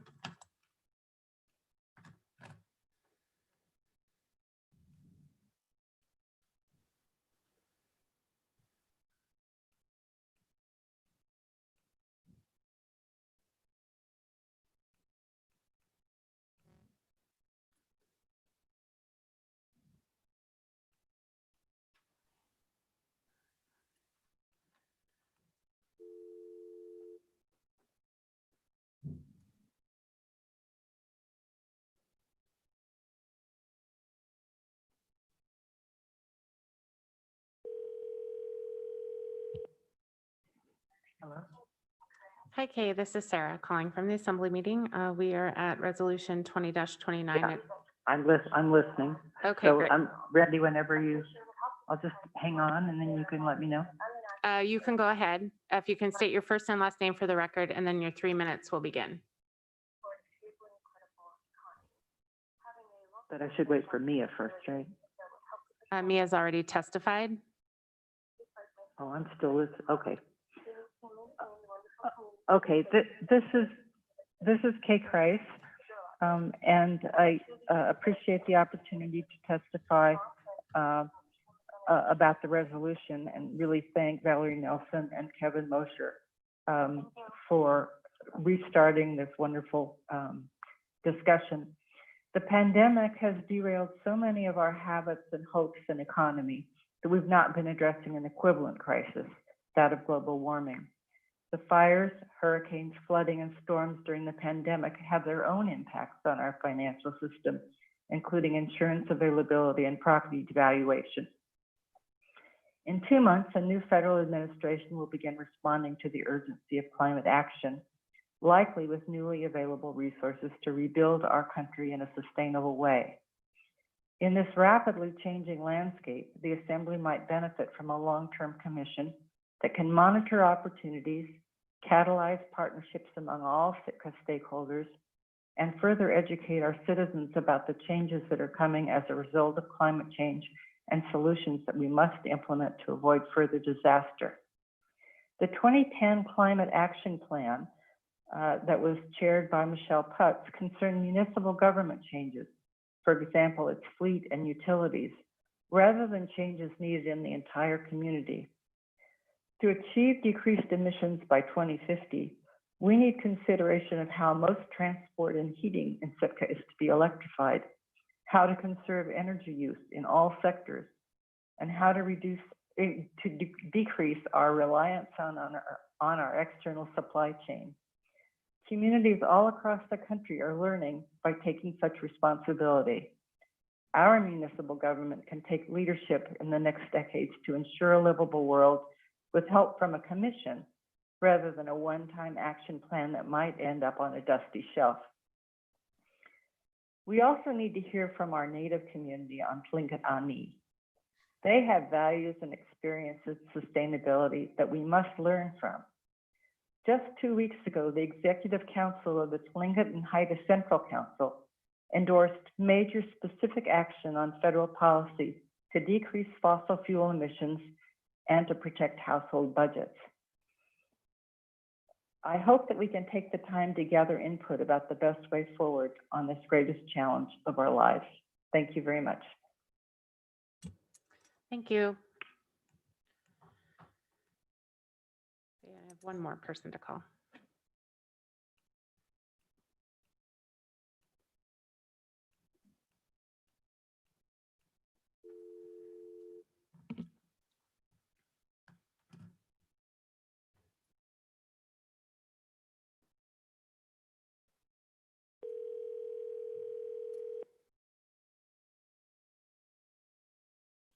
Hello.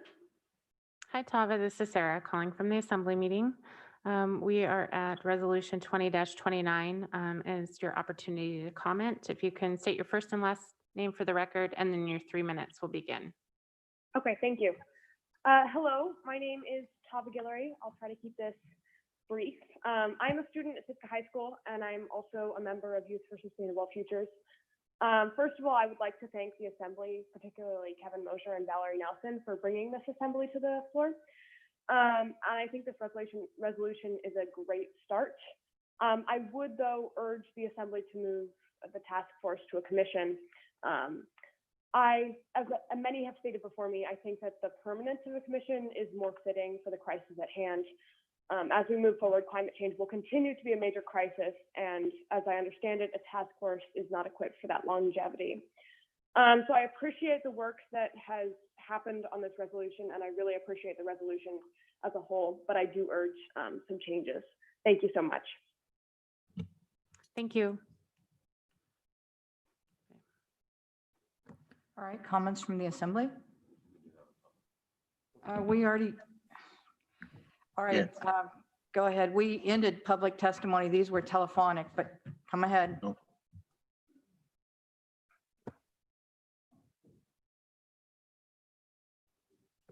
Yeah, I'm sorry, Valerie, was a little unsure on that. My name is Kent Barkow. I'm here to speak to the resolution, and first thing, would really like to thank Kevin and Valerie for putting the resolution forward, and the clear and declaration of an emergency is really important. The climate change is such a big thing that it dwarfs my ability to think about it, really. But if we get to the point where we know it's happening, it's big, it's here because we feel the effects, it's at least partially human caused, then we can get to recognize that, you know, there is hope. There's something we can do to change direction or affect the outcomes. And so then it becomes, well, what are we going to do to affect outcomes? And I appreciate any ideas. I don't know what to do. It's just so broad. There's so many things we need to do. So I tend to like a broad kind of response, and something like a commission that can take up all kinds of issues, and whose sole purpose would be to assist the Assembly in making decisions that lead us where we need to go. So I would prefer something broad, something that we can learn from other communities. And I'm sure, I'm positive for the rest of my lifetime, we're going to be dealing with this problem in major ways, in all kinds of ways that we can see and we can't foresee. So you know, I would really like to see a dedicated body that's going to be around for the long term to help us, to help you, the Assembly, make make the right choices. One things I think about, a specific, perhaps an example is development at Search that's happening right now, some of the design works being initiated. I think we, as a city, ought to have some say, some planning. There's definitely emission effects. I mean, we can do it smart. We can use our investment in our generating capacity efficiently, and it could be a win-win-win thing if we had a body that was willing, charged with, investigating, assisting, interfacing with the electric department and making reports to the assembly so that you could make decisions and perhaps incentivize or support that kind of a decision at Search. Anyway, thank you very much. Thanks. All right, back for assembly comment, Administrator Leach. Yeah, this is a quick comment, and it's not that I want to kind of do the work of a potential task force, but I would like to point out that right now we have 18 existing boards, commissions, and committees. And maybe one of the potential outcomes of a task force could be to recommend the repurposing or modify membership of existing commissions, and then those commissions could be codified long-term. So that's one of the things that I think could be a benefit of the task force, could help us become more efficient with our current commissions. Tor had his hand up first, and then Mr. Knox. Yeah, I don't have any heartburn with this being a task force, because at the end of the day, it's the membership and the assembly's reaction to the membership's actions that's going to matter. And a board and a task force could be doing essentially the same thing. And the energy and commitment of the task force is what's going to make the difference. And what we call it, I don't think is going to make very much difference at all. And then when the recommendations they come up with, what the assembly does with them. I know when we talked about last spring, or last fall, I guess, I think if the task force goes after the low-hanging fruit first, and then kind of, I know when you're working on big problems, if you break them up into little problems and then try and solve the little problems, you can actually get something done.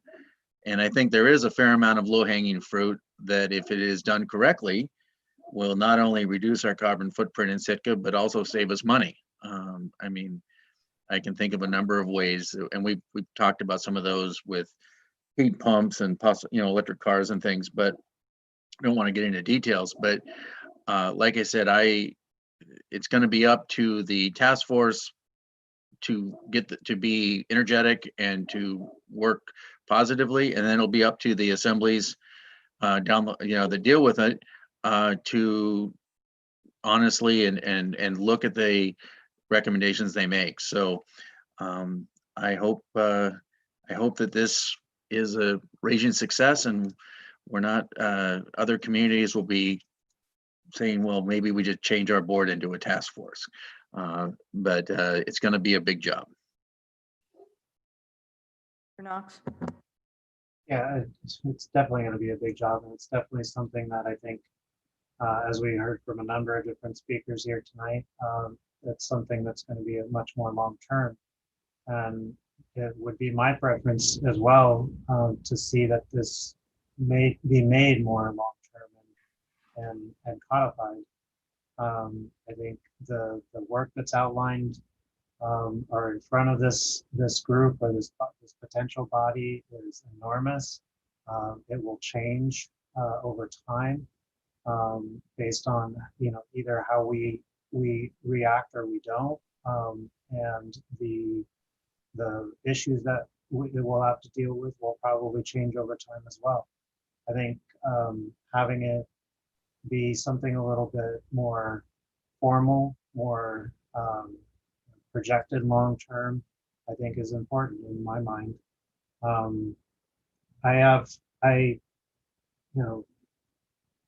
I put together the original resolution that we considered in February. Much of this is from that, but then there's some really key pieces in my mind that have been removed that I would like to see put back in, or at least in concept be there.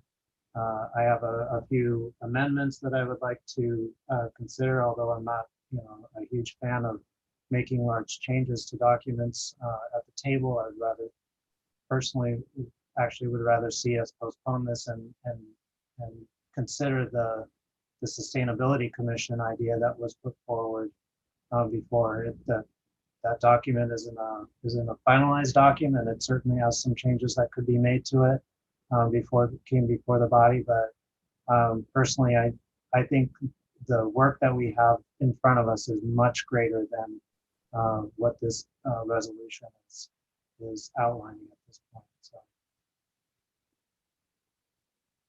Thank you. Further comments from the Assembly? Mr. Mosier?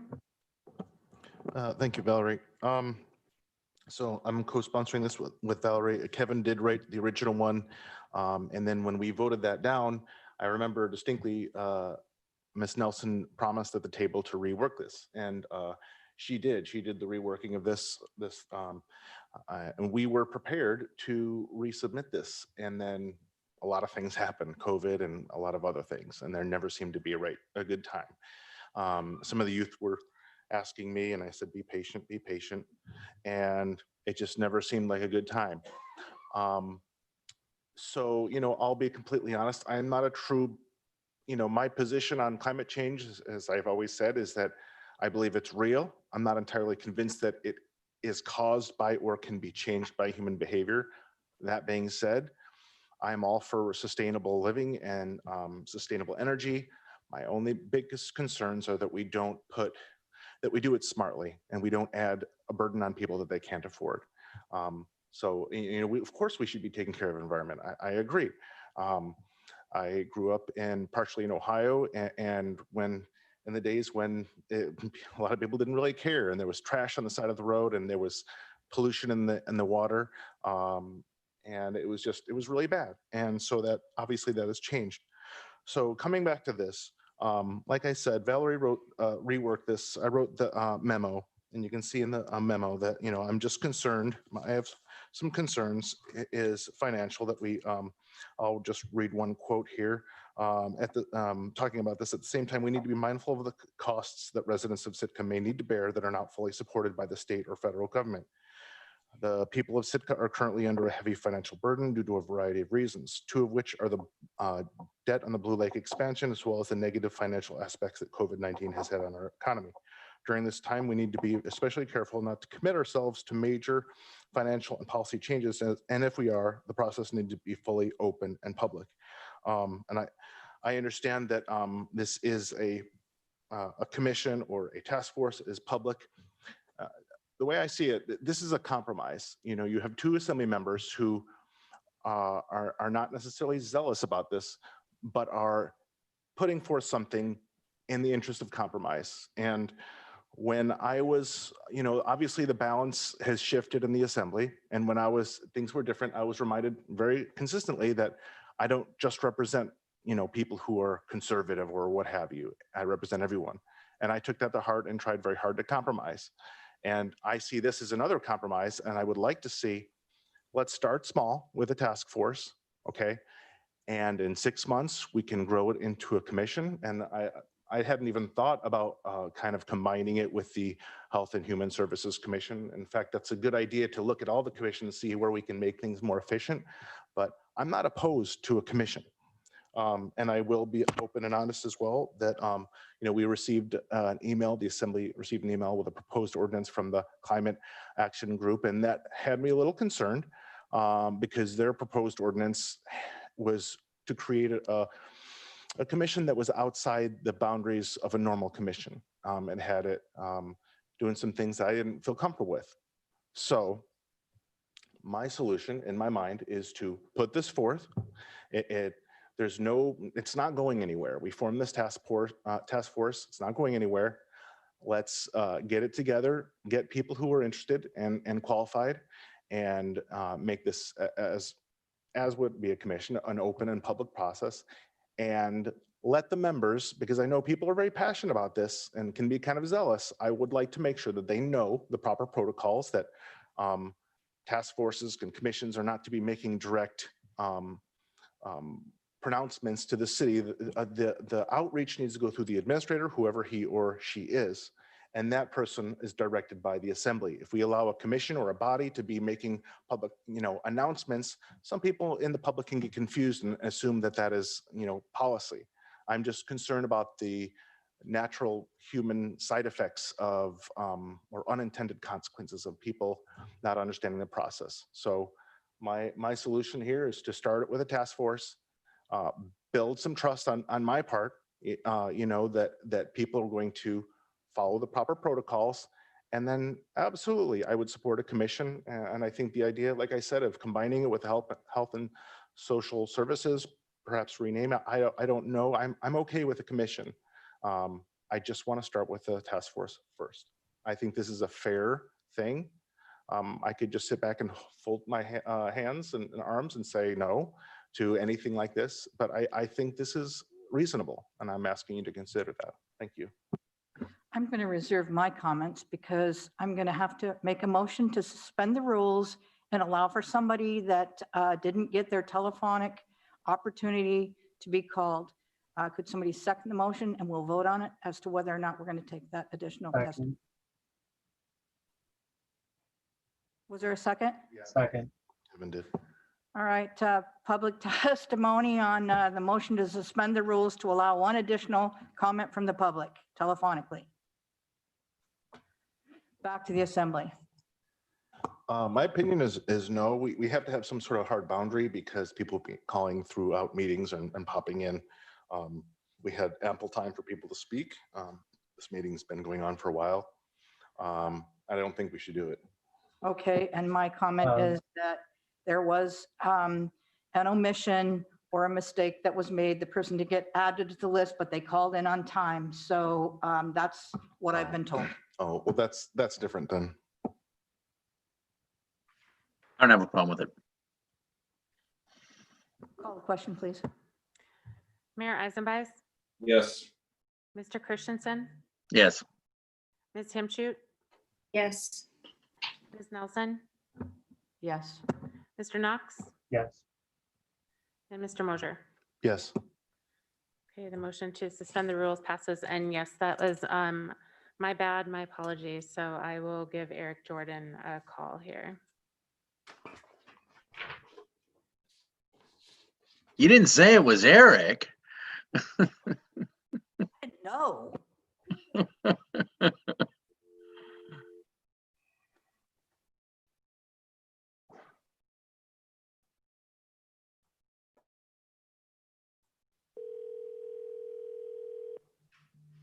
Hello.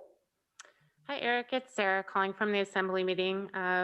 We'd like to take your public testimony on Resolution 20-29, reestablishing a climate action task force. If you can state your first and last name for the record, and then your 3 minutes will begin. Okay, I'm ready for that. Go ahead. Are they allowing me to speak? Yes, please go ahead. Hi, my name is Eric Jordan. I'm a longtime resident of Sitka and a longtime climate activist. I have heard all the testimony, and thank you for letting me speak briefly. I think there's room for common ground here. I think we can go ahead and have a task force, but I agree that the time frame is too short. We need at least 6 months. Right now, we're facing the holiday seasons, and I've chaired several task forces that have got significant things done. And I like them a shorter time, but when you're going into the holiday season, 3 months isn't adequate. I think we need at least 6 months for a task force. And I think there's a way we can do this. One of the things that task force would probably recommend is a commission, but then you'll have the force of a task force to do it. And that's one of the things they'd look at. The other thing is, having facilitated numerous task forces, you don't want it too big. Now, you want to include all these groups, but sometimes you have people that have multiple hats that are really good representatives. But I would think that you would want a task force of no more than 7 people to really get some things done in 6 months, which I think you need to do. And I really appreciate the voices of the young people here, which is, somebody said something, let's be the ancestors our children can be proud of, or something to that effect. I urge you to amend this slightly, and so you have a climate, health, and readiness commission, CHAR, basically, to advise the assembly, and then where you have the be further resolved that the task force selection process be completed, amend that to at least 6 months. I think you'd have a lot better product that almost everybody can support. Thank you, Mayor and Assembly persons. Thank you. If I can just say, I'm glad somebody else misread that. And I'm going to make a brief response and say that the only timeline is that on line 66 of this resolution, that the task force selection process be completed within 3 months of the signing of the resolution. We're not saying the task force has to do anything within 3 months or 2 days or 5 years. But I think it's a start, and I think it's a good idea. And to say we should postpone it, you know what, we're coming up on Christmas, Thanksgiving. We may not have 4 votes to say we're going to go for a commission. And my thoughts on commissions are that when we talk about Juneau, for instance, and their sustainability commission, it sounds like the people that are interested are paying the cost themselves. When we have commissions here, we have to have a staff member there. We've got to have somebody at Centennial Hall or wherever they're going to have the meeting, stay open for those meetings. And I think this is just a good starting point. And the letter to the editor that said, my reaction to somebody's letter to say have a commission was to do this is totally wrong. I've been trying to do this since I believe February. So I think it's a good idea to pass the resolution. I think it's a good starting point. Thank you. Mr. Knox. So I'd like to make an amendment, a motion for an amendment. On line 49, I'd like to add in, and I emailed this to Sarah earlier, so she has it, so she'll be able to repeat it. Be it further resolved that the Sitka Assembly hereby intends to pursue the establishment of a sustainability commission by ordinance, which shall be tasked with advising the Sitka Assembly on pathways and actions necessary to create a more sustainable municipality. I'll second that.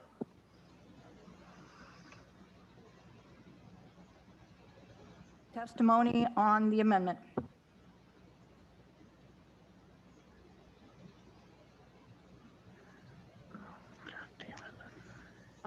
Michelle puts, I guess I only have a question, and I realize you guys can't answer questions, but I'm guessing you're going to want to know this.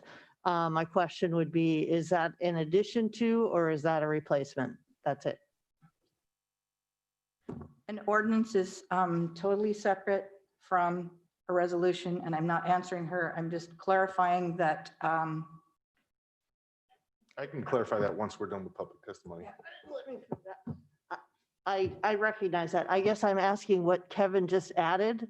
Is he adding that to your resolution, Or is he? He's trying to add asking- it to the resolution by So- an amendment. So what's in there is added, not a replacement. It's adding to The, Right. okay, so it's adding lines. That's all I wanted to know. Thank you. further public testimony.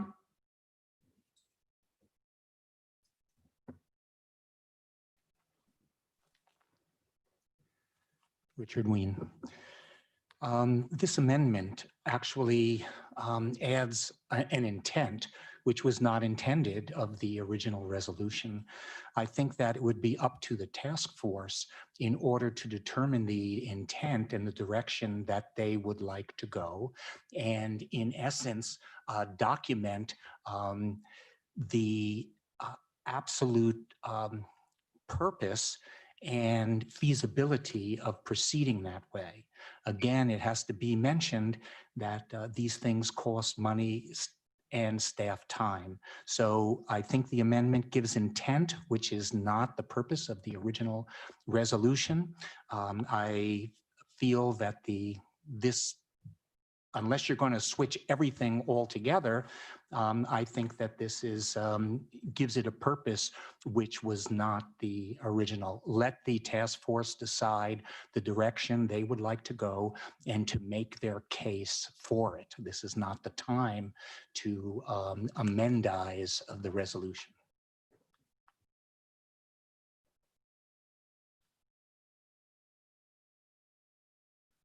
Thank you. Kent Barkow here. Part of my confusion, I think, in looking at all this is the task force. What is the task force? What is the task? I've asked myself that a lot and tried to answer it. What is it we're going to ask the task force to do? Because in the general code, it says a special committee, like a task force. It has a specific assignment at the end of which the task force terminates. So I assume there's a task we're asking. And it seems how the language was exactly the same as the 2008 that created the task force then. I had to assume that it was essentially an update to the Sitka Climate Action Plan, because that was the task that was assigned to the task force in 2008. So so it's restricted to that single task, yet the problem, the challenge we face is so multifaceted and large that eventually we're going to have to, so one, what is the task we're asking of the task force? And then I just, again, have to say that I think, we're going to have to do so much more that, we should get on with it because it is quite urgent. Thank you. Thanks.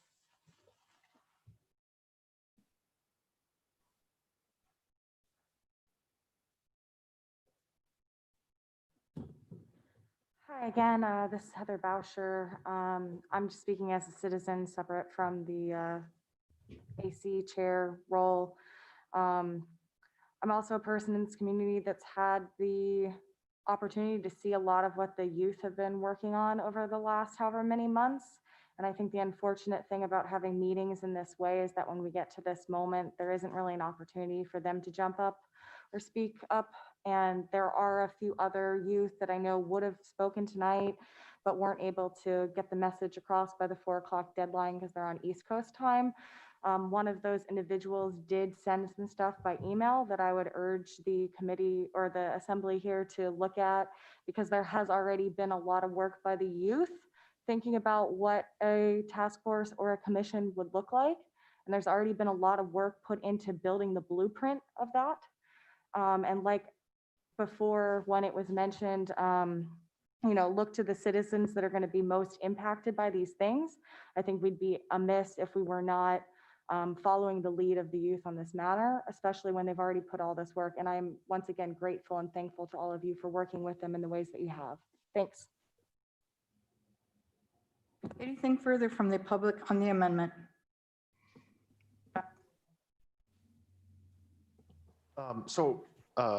In response to that gentleman's question, it says here in the resolution of purpose that Be it further resolved, starting on line 60, that the task force shall be responsible for studying and making recommendations to the Sitka Assembly on ways to plan for and mitigate the impacts of climate change on the city and borough of Sitka's economy, infrastructure, and future development, and methods the city and borough of Sitka can employ to reduce the emission of greenhouse gases. And so the amendment, as Kevin's put in there, is my understanding, is basically everything stays the same, and we're just saying, in addition to that, we're intending on at some point creating a commission. I can support, if that's what he meant, what you meant, Kevin, I can support that because I've already committed to possibly moving this into a commission in a few months, as long as I feel comfortable with the way it's being run. Is that the way you intended that, Yeah, Kevin? that was my intent. That's why I outlined in the language to pursue. And I will vote no on the amendment because I'm totally against rewriting these things at the table. And I see that Mayor Eisenbeis has his hand up, but if we intend to pursue it by an ordinance, then get one on the table for the next meeting. I mean, this is a resolution, it's a start. I think if we wanted, like, keep doing amendments, we could be here till midnight or 1 or 2 or whatever, and I won't vote to extend. I am in a situation that I'm not comfortable being in. I wasn't planning on sharing, Mayor Eisenbeis. Anyway, it's your turn. Thanks. Thank you, Sarah. If you could just read that back to me, I'm kind of unclear on what the amendment is at this point. And also, Kevin indicated that he had emailed it to you. If it would be easy enough to email it out to the members before we vote on this, but if you could just read it back, thank you. Sure. So it's adding in another "be it further resolved" at line 49. That would read, "Be it further resolved that the Sitka Assembly hereby intends to pursue the establishment of a Sustainability Commission by ordinance, which shall be tasked with advising the Sitka Assembly on pathways and actions necessary to create a more sustainable municipality." Okay, great, thank you. And I don't need an email. That clarifies it very well for me. So I do understand where that's going. I can vote in favor of that because it says that we intend to. It does not obligate us to. And so that looks forward. That allows us to revisit this in the future. But there is not the word shall, which I do appreciate. If there was the word shall, I would have to vote it down because we don't know that this is the path that we necessarily want to go down. While I believe it to be a great path and a great use of citizens' time on this, I do appreciate the thought that it can be made in the future. So thank you, Kevin. Valerie? Mr. Christensen? Yeah, I actually am not a huge fan of this, but I don't have strong feelings about it, but I think it's a little redundant and kind of one thing at a time, because I see the task force, that's the job. I mean, it kind of goes in hand in that climate change and sustainability are essentially the same thing. And obviously if they want to recommend becoming a full commission and it would all be the same one, that's something we can do down the road. I want to get to work and get it done, get it going. And so again, I don't have strong feelings about it, but I just don't think this is really necessary. Further assembly comments? Ms. Himshoot? Thanks. I am very interested in this amendment. If it's our best vehicle to work towards a commission, I agree with the need to get started right away. And I absolutely am thrilled with the idea of this task force coming together, and everything that's in this resolution I agree with. So I want to support the resolution. I'm going to support the amendment because I think it takes us in the direction we want to go. I would just add that this needs to happen quickly. So I'll leave that to whoever ends up being on the task force, but I support this amendment. Further comments from the assembly? Call for the question. Okay, the motion before you is to amend the resolution to add another section, be it further resolved that the Sitka Assembly hereby intends to pursue the establishment of a sustainability commission by ordinance, which shall be tasked with advising the Sitka Assembly on pathways and actions necessary to create a more sustainable municipality. Mayor Eisenbeis, Yes. Mr. Christensen, No. Mr. Knox, Yes. Mr. Mosier, Yes. Ms. Himshoot, Yes. and Ms. Nelson. No. And the amendment passes 4-2. Back to the main motion. Any further comments from the assembly?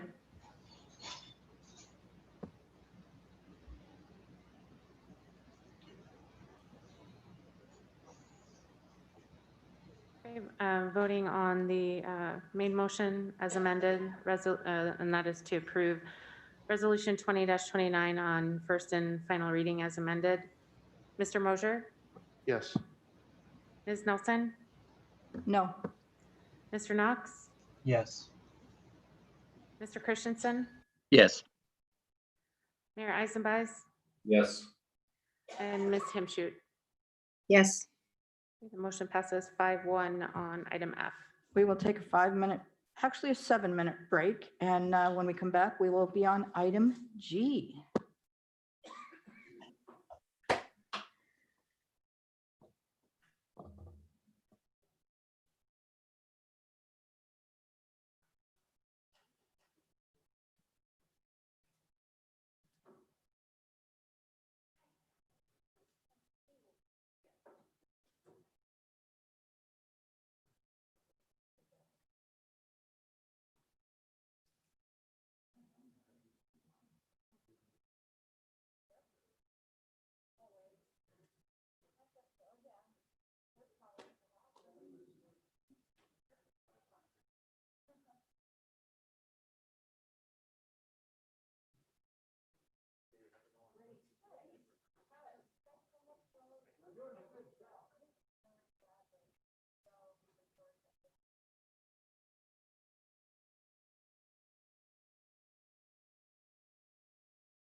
order. And we are now on item G. I move to approve resolution 2020-30 on first and final reading, encouraging the people in the city and borough of Sitka to continue COVID-19 prevention efforts for keeping the Sitka schools open, or maybe to get them to reopen. Second. Brief comments from the assembly before we take public testimony. If I might. Mr. Christensen? Yeah, so obviously this was written over a week ago, and events have kind of caught up with this. So the name is a little bit outdated, but the excuse me. So, but I again, I'm gonna. It's an attempt to try and focus our efforts here. So I think the resolution speaks for itself fairly well, and later after the testimony, I'd like to speak about specifically what we need to do. But I think it's very important that we remain extremely vigilant. I can't talk tonight. And in an attempt to bring our numbers down. Any further comments? All right, we'll take public testimony on item G, resolution 20-30.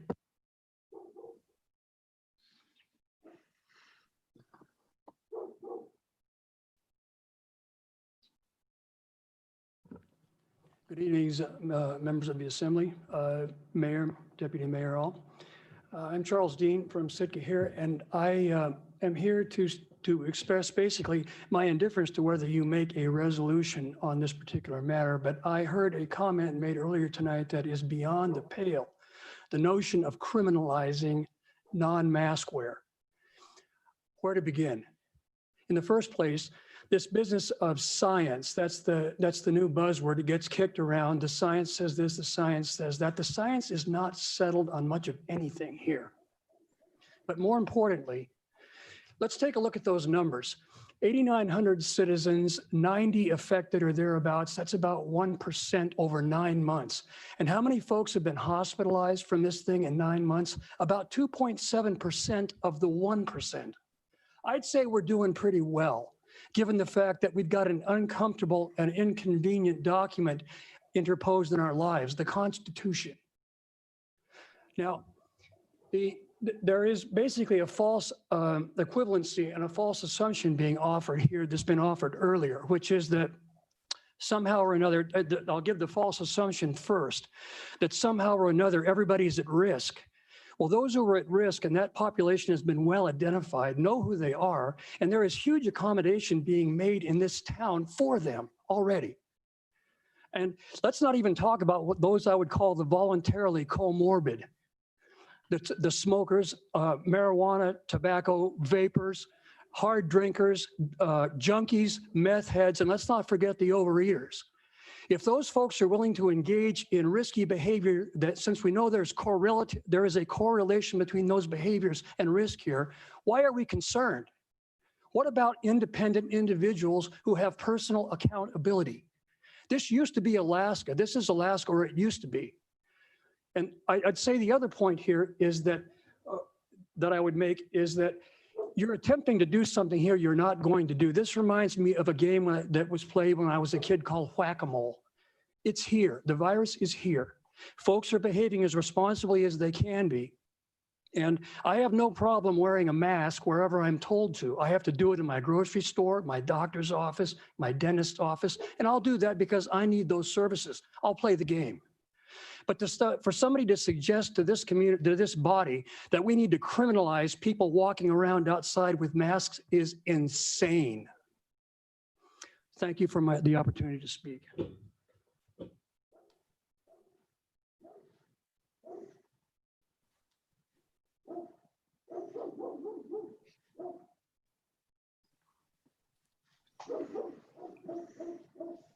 Richard Ween. You are speaking to the notion of keeping schools open. And if you read the resolution, really it is basic in that it speaks to the idea of just public health. And the schools have done a fairly good job, but I would like to support that notion of keeping schools open.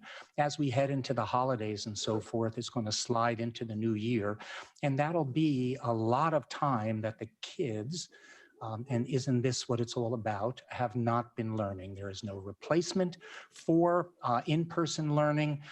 Throughout I am a student for life. I learned that during my formative years.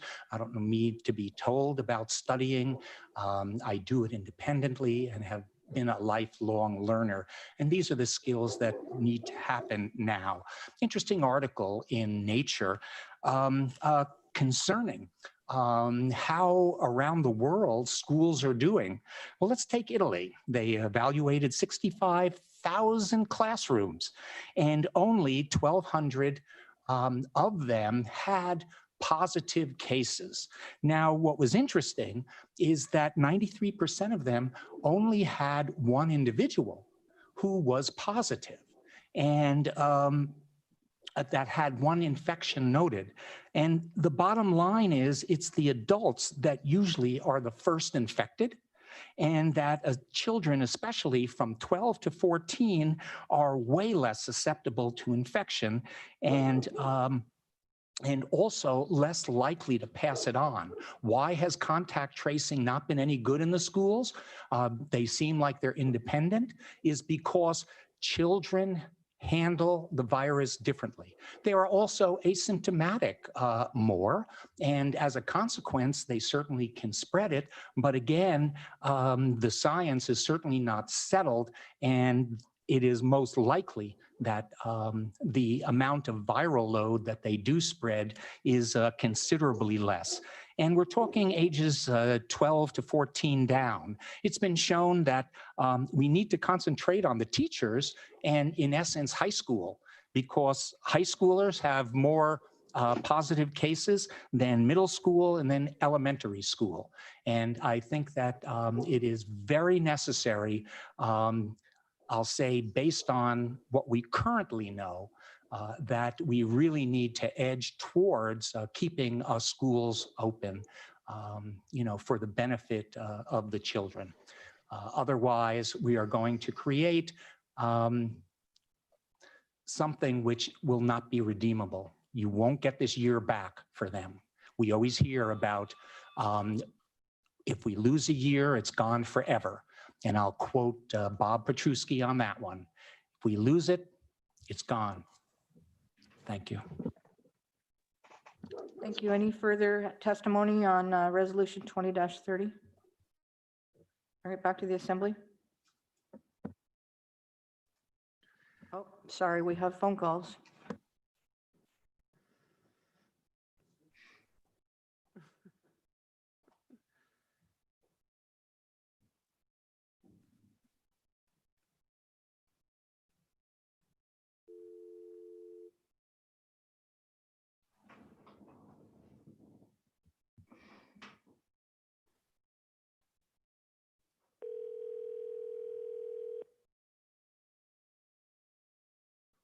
Hello? Hi, Beth. It's Sarah calling from the Assembly meeting. We are at Resolution 20-30, encouraging people to continue COVID-19 prevention efforts. If you'd like to comment, you can state your name, first and last name for the record, and then your 3 minutes will begin. Great, thank you. My name is Beth Short Rhodes, and I'm testifying in favor of encouraging Sitkans to continue COVID prevention measures so that our schools can reopen and stay open. We know that students learn best in school, in person, but to get them back into the classroom, we need to bring the virus count down here in Sitka. So this can be done if we all follow the recommended precautions, which include wearing a mask in public places and social distancing. I've been doing a little bit of research and found that in Vermont, they've only had 2,462 COVID cases since the start of the pandemic. By comparison, Alaska, which has about the same population, has had nearly 21,000 cases. They've done this by social distancing and also by joining 33 other states that have a mask mandate.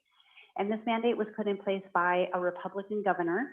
He began wearing a mask early on and refused to let it become a partisan issue.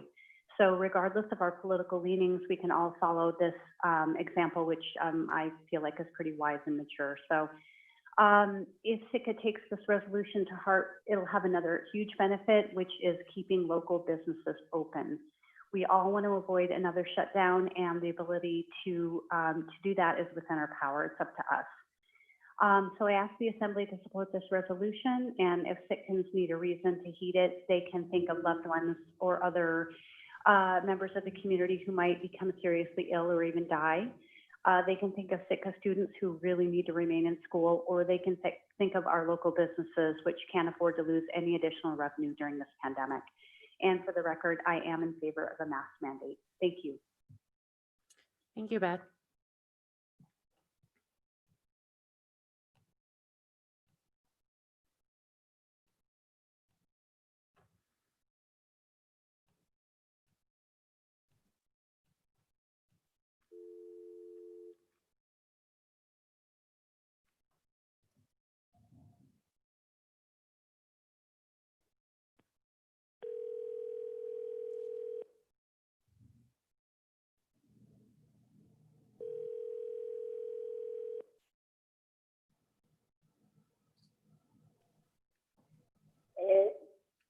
Hi, Eric. It's Sarah calling from the Assembly meeting again.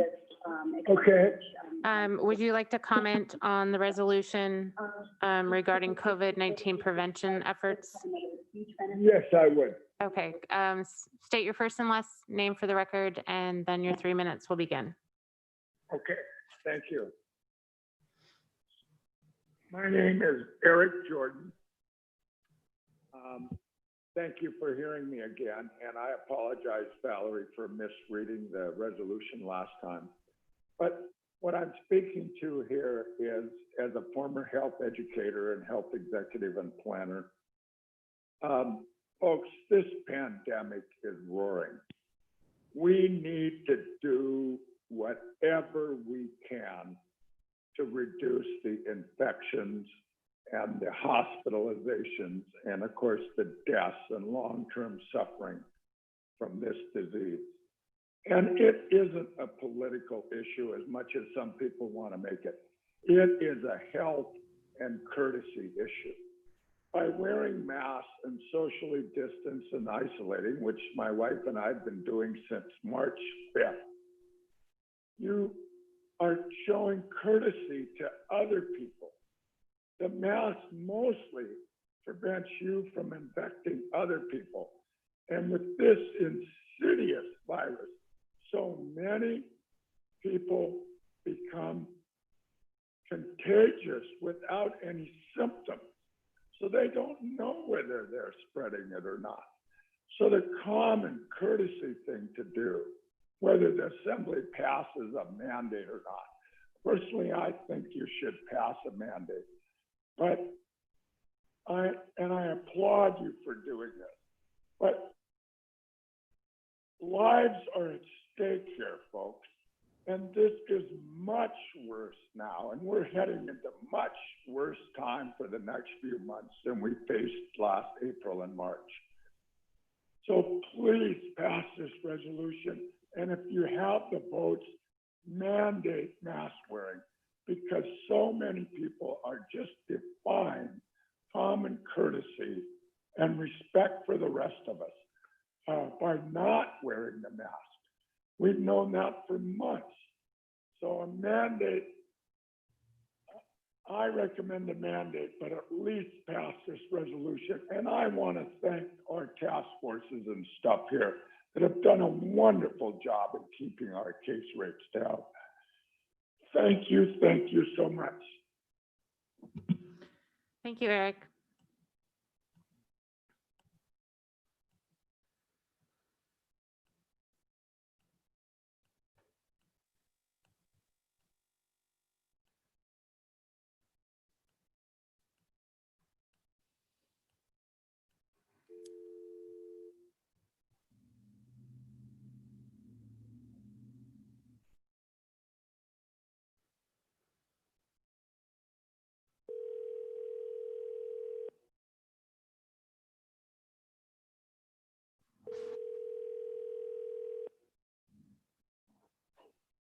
Hello. Hi, Patty. It's Sarah calling from the Assembly meeting. It's my understanding you'd like to comment on the resolution encouraging citizens to continue COVID-19 prevention. If you can state your first and last name for the record, and then your 3 minutes will begin. Yes, this is Patty Dick, and I just want to say thank you to the Assembly members for all the work that you do. And I just want to speak in favor of this resolution because we are in trouble. Our COVID cases are rising too fast, and they are stretching our healthcare system to the point where they can get overwhelmed. And this is something we have worried about for months and prevented. Worse, our vulnerable citizens are at risk of dying. Our children, now they cannot go to school. We need to get them back into school. Our teachers, our healthcare workers, our essential workers, they're risking their lives and their families' lives. The least I can do is wear a mask. We have lost the valuable asymptomatic tests. These were essential for us to control this virus.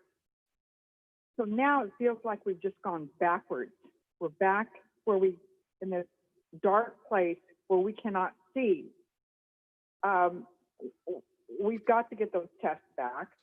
And this impairs us. When we have no tests, then this impairs our ability to see the scope of the problem that we have before us. The only tool that we have now is wearing a mask and staying 6 feet away, right?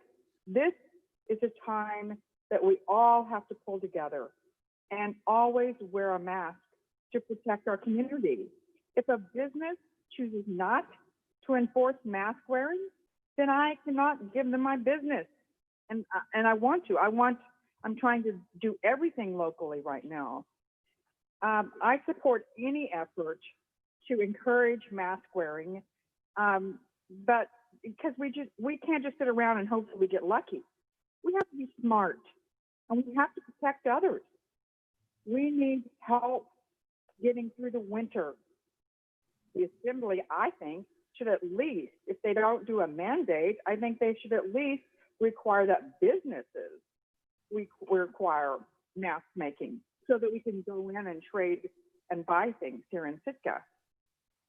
So thank you so much for bringing this out. And I am for mandated mask wearing until we can get this thing behind us. The longer we get our mask and the sooner we get our mask on and covered, then the shorter this time is going to be for us. Ms. Chief, thank you. Thank you.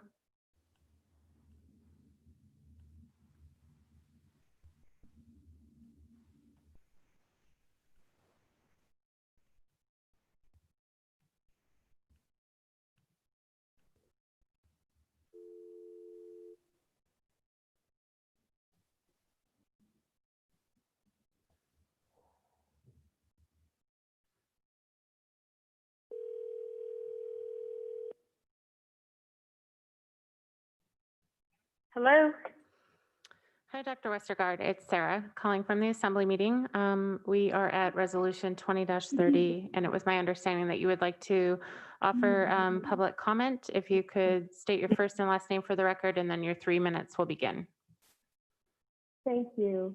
My name is Dr. Cindy Westergaard, and thank you, Mayor, Deputy Mayor, and the Assembly for listening to me tonight and to everyone and the diversity of opinions that are being expressed. I'm calling in to appeal to you to use science to guide the city through this difficult pandemic and to follow the recommendations of Dr. Antonio Fauci of the National Institutes of Health and even our Alaska Chief Medical Officer, Dr. Ann Zink. They're using science to help guide us to make these really difficult decisions about how we should all behave in a time of a public health crisis.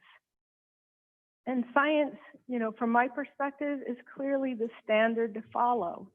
And it's really heartwarming to hear the assembly and especially, you know, Mr. Christensen and Mr. Mosier for sponsoring this resolution. I appeal to all the citizens of Sitka to really touch this compassionate core that we all have. This isn't just about keeping schools open. This shows how interconnected we all are and how important it is for all of us to really care for each other and to take steps, even small steps. Wearing a mask, socially distancing, to protect our children, our families, our teachers, the paraprofessionals and the support staff, all the essential workers in town. These people are at work helping all of us live, you know, lives that allow us to go to work. So it's not just about whether or not we feel it's convenient to wear a mask or socially distance. It's about really caring for each other and our whole community. And we're all capable of that.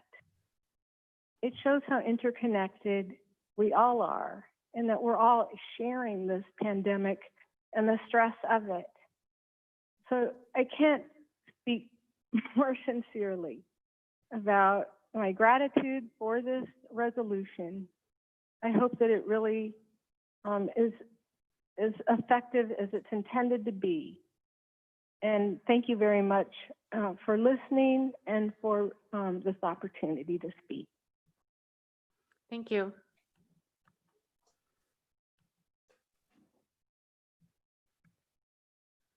One more.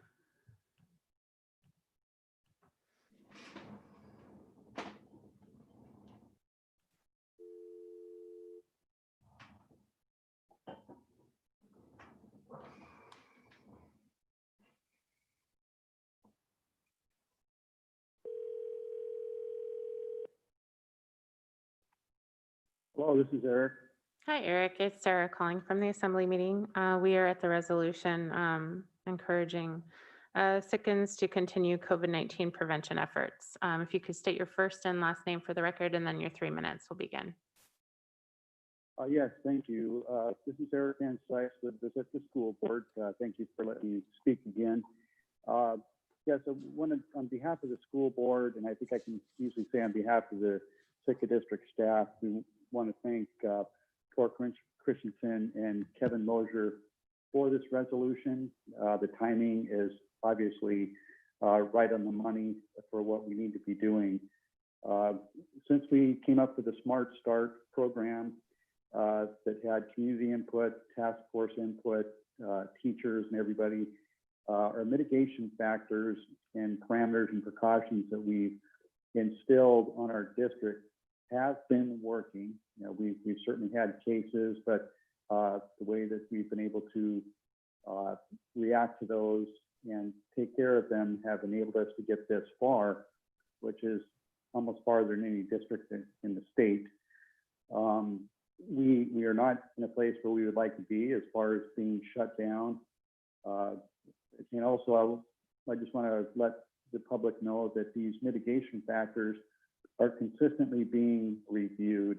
Even as soon as this last Sunday, there was an emergency admin Zoom conference to look at modifications that could be done. So anyways, they are working. We have a great deal of help from Trudy and her wonderful bus crew and helpers at Island Bus, and also the Nana Corporation that has our janitorial. The individuals that are working the afternoons and evenings are doing the deep, serious cleaning, and all of those people have been key players in enabling us, you know, from the kids, from getting that starting point to our schools. The area where we need help is after school, when they're outside the school boundaries. And this is where this resolution can really, really have impact. And we're just really hope that people will flip through it and revisit the precautions. And we really, really want to get the kids back in school. We want to get environment for safety for them and the staff. but thank you for this, and let's get through this together like we've been doing so far. Thank you. Thank you, Eric. Back to the assembly. Administrator? Yeah, a real quick comment. We heard a lot of testimony about masks and the following the mitigation protocols that are out there. I just want to remind the public that on July 28th, we passed Resolution 2020-26, which addresses many of the issues that were discussed tonight. And this is I will call it a supplemental to that 2026. But the difference I'd like to point out in this one, and obviously this isn't my own resolution, but the difference that I'd like to point out here is it discusses the travel and it discusses the in-state travel and the testing that's available. I mean, for years you couldn't fly into Hawaii with a cantaloupe in your bag without going through ag, and we're kind of asking people to do the same thing, is coming into Alaska, get a test done, but this resolution is kind of aligning with what the EOC is asking people to do, and even if you're in-state traveling, coming from some of these high-risk areas, that testing is available and free, so please take advantage of it. Valerie? Christensen? Yeah, John beat me to it on that one. Yeah, if there was one big difference between the others, is we really need to take advantage of that testing when you're traveling in state. I think right now you're at least in Washington and the West Coast is actually significantly less hot than us, and the rest of the state. So it's free, it's easy, and not just take advantage of the testing, but isolate if you go to Juneau or Anchorage, test and isolate. I'm not necessarily saying full on hard quarantine, but try and isolate yourself as much as possible, at least until you get that second test. A couple other points on here. I've been kind of making notes as people were talking. We're not just worried about the people who are going to die. We're also worried about the people who are going to get sick. I have a coworker over in Juneau that has been sick for months with this, and she kind of and so having this is it's really hard on somebody. It's not just the people who actually have the worst outlook. And nobody is talking about if you're outside by yourself wearing a mask. This is inside, and just asking people when you're inside, both whether you're working or not, and you're around people. And people who know me probably wouldn't be very surprised to hear this. I used to play a lot of D&D, and you have to do saving rolls. And this is essentially what you're doing when you go into a store or in an environment. You're throwing 100-sided dice, and it's a very low risk at any one time, but you can do things to make it less so and to have a better odds on your roll. Wearing a mask, washing your hands, keeping a distance, and just every time you get into a contact like that, you're rolling the dice. So try and roll the dice as little as possible. Just try and keep your times you have to roll the dice, because as anybody knows, if you roll them enough, eventually you're going to hit, even if the odds are very low. So try hard and nobody wants to do mandates. But if right now, I just was looking at to make sure I have my numbers right, we're at 2.57 on our rolling numbers, a 14-day rolling number. Red is at 1. So we are well over twice that amount. We can bring this back down, but like a number of people said, we need to be mindful of everybody else. And nobody enjoys wearing a mask, but it's really the only tool. That and distancing right now are the only tools. We don't have asymptomatic testing. We can be fairly confident there's a fair amount out there. So I've been thinking about this, and I was talking to some friends of mine, and essentially, if you act like you just got a positive test, or just assume you were positive and act accordingly and wear a mask when you're around other people, you will keep them, your chances of keeping them getting it go way down. And it's just courtesy for everybody else. And yes, it's kind of uncomfortable, but we're all in it and we will get through this as a community. And I think Sitka, when we wrote this ordinance, I was really hoping to be able to, at the time I think we had 1, maybe 2 cases at that point. I was hoping to say, we're doing great and really focus on the airport. We're not doing as great now, but we could be if we just have courtesy for each other. And it doesn't mean you have to be crazy and wear a mask while you're out in a boat by yourself or anything like that. Just when you're around other people, wear a mask and be aware and just try and keep some distance. And I think we'll get through this. Thanks. Thank you. Mr. Mosier, then Ms. Himshu. Thank you. I agreed to co-sponsor this with Tor because, and I agree with pretty much what most people have said. But the biggest thing is that this is voluntary. I want to comment on some things people have said. I know that there's a lot of concern, and this is a big deal, something to be concerned about. But we need to be very careful to not make decisions in fear. And most of the time in my life, I've discovered when I've made a decision in fear, it's almost always been the wrong one. I believe we've come to a balance in this community that is acceptable and the best we can do.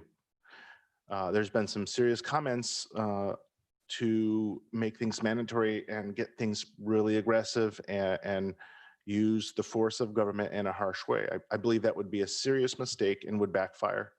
I believe that we would probably have some lawsuits. We'd probably have inevitably more people not wearing just because they don't like being told what to do.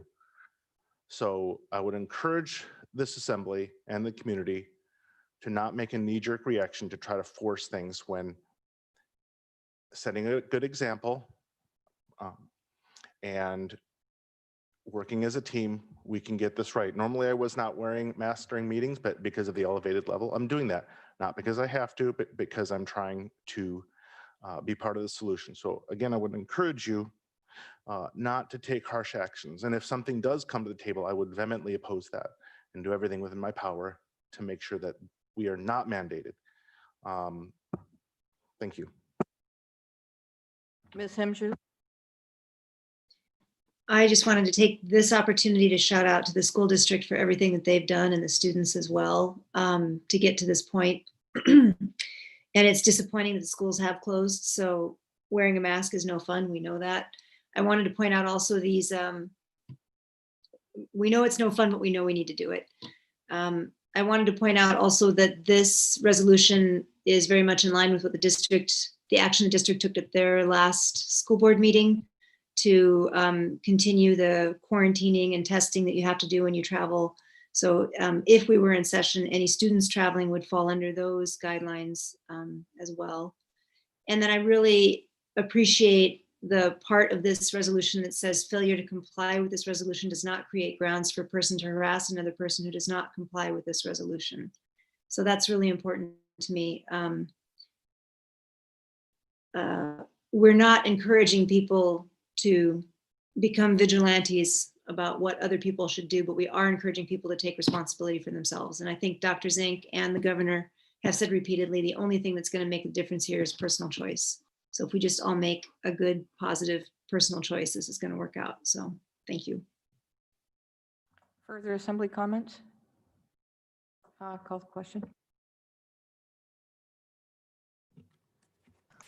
Okay, on the motion to approve resolution 2020-30 on first and final reading, Mr. Knox, Yes. Mayor Eisenbeis, Yes. Ms. Himchut, Yes. Mr. Mosier, Yes. Ms. Nelson, Yes. and Mr. Christensen. Yes. Motion passes 6-0 on item G. Moving on to item H, discussion, direction, decision on request for proposal for the development of the 17-acre waterfront parcel at 4951 Hallowell Point Road. Who would like to start this discussion, decision? Mr. Leach. Amy's a whole lot smarter than I am, so I hope she can come up here and walk you through this one. But as she's on her way up, I can just talk through the high level stuff. This was from the No Name Mountain project, and it was a parcel of land that was identified in that report. And we had an RFI a few months ago about, we were looking for some direction on what to do with this parcel, whether we were going to lease it, sell it, do nothing with it. We had some direction to put out an RFP for lease or sell, and we're coming back to the table with the draft RFP for your review. And I think I've hit everything in the memo, but please, Amy, if you can elaborate. Yeah, I think one thing that's important to add is that the direction that we received from the Assembly at the time of review after the RFI was to kind of keep the options open. That was the direction that staff heard. And so we did the best to put together an RFP that we felt could kind of meet a lot of different development scenarios and doesn't automatically include or preclude any particular uses. And so that's what we worked really hard to do. If the Assembly would like me to walk through any of the restrictions or requests for information that we put into this RFP, I'm totally happy to do that. But I think in particular, there are 3 things that we would really like to get direction from the Assembly on. First and foremost, are there any changes or additions to the RFP that, as written, that was in your packet? Secondly, how long would you like the RFP to be opened and advertised, whether that be 30 days, 45 days, 60 days, or longer? I think it is important to note that were we to release this RFP in the near term, perhaps by the end of November, we are talking about holiday season, and it might be difficult for the market to be able to kind of pull together forces to adequately respond to an RFP. You know, just we all know how that goes during the holidays, so we might want to take that into mind in terms of how long we advertise the RFP. And then third, we would like some direction on the structure of the review team. We right now have a plan for an interdisciplinary kind of cross-department review team that would include administration, planning, finance, public works, electric, and assessing. If there are any requested additions either from the body themselves or perhaps a representative from the Planning Commission, we would certainly want to include anyone on that team that the Assembly saw fit. Amy, before we get into that, would you mind hitting the high points of the RFP so that we're not repeating it when people ask us about it as much? Just kind of the quick high points of what we're asking for? Yeah, absolutely. So the land in question, it's a 17-acre waterfront parcel. It's undeveloped as of yet. There is R1 zoning, which is residential, but as we've discussed, that is open for the body to potentially change depending on the uses. We have asked applicants or respondents to the RFP to indicate what type of zoning they would like to see for this parcel. R1 is just usually a holding pattern for when we don't have a particular development plan in place. We structured the RFP in such a way that sale is only considered for residential development. Leasing is the option that is offered in terms of recreational, commercial, and/or industrial developments, if those are requested. There are easements that are on the shoreline of this property that are in the patent from the state when they deeded the property to us. And so the proposer and selected proposer will have to take into account those easements, preserve them, and plat them before any development can take place. If there were proposed uses of the tidelands, that would need to be identified in the RFP, but if it's required, it may be subject to a separate approval process. The development is expected to be completed within 3 years from the date of purchase or lease. So we do definitely want to see some immediate and quick economic return for the city putting out this parcel for development. And proposers seeking a lease are to specify the desired length of the lease with justifications regarding expected break-even periods and/or loan requirements if applicable. There are, I think this is important as well, there are 5 criteria that we are using to evaluate the quality of the responses that we get back. First, the total investment dollars invested by the proposer. Secondly, the employment impacts for the community. Third, long-term recreational benefits to the community. Fourth, CBS tax, utility, and other special revenues that could result from the proposal. And fifth, the sale or lease price. I think those are kind of the main highlights. Any further?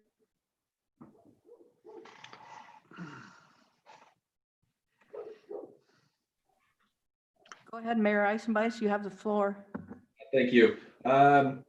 If I had one piece of constructive criticism for this, and Amy, if I'm not seeing it as you do, please elaborate. But it would appear to me that this RFP, the evaluation criteria, appears slightly skewed to commercial development over, say, residential or even a cultural type use, where essentially the land was left as is. So I just wonder if you have any thoughts on that, or where, yeah, I don't know. I think I'll turn it over to John in one moment. But one comment is I am more than happy to take feedback from the body on that. We kind of identified that was going to be part of the difficulty in crafting the RFP for such a broad range of uses, is making sure that we were able to establish criteria that would work for a really wide range of development options. So we recognize going in that was a challenge and that we may need your feedback to dial that in appropriately. But I think John probably has some comments on that as well. Thanks, Amy, and thanks, Mayor. That's, we could make some adjustments here, but there was no intent to lean towards recreational at all. We can change the language in some of the evaluation criteria, but the development dollars, could go for either one of the options, residential or commercial type development versus recreational. The employment impact, if it were residential development, I would hope that the local construction companies would benefit from that. Under number 3, where it says long-term recreational benefits to the community, that's one where I think we could adjust that a little bit to address your concern, Mayor, if I'm understanding your comment correctly. But I think evaluation criteria number 4 and 5 kind of hit both the commercial and residential opportunities. But we are open to changes if you have any. I would agree with 4 and 5. I think that those are the most solid.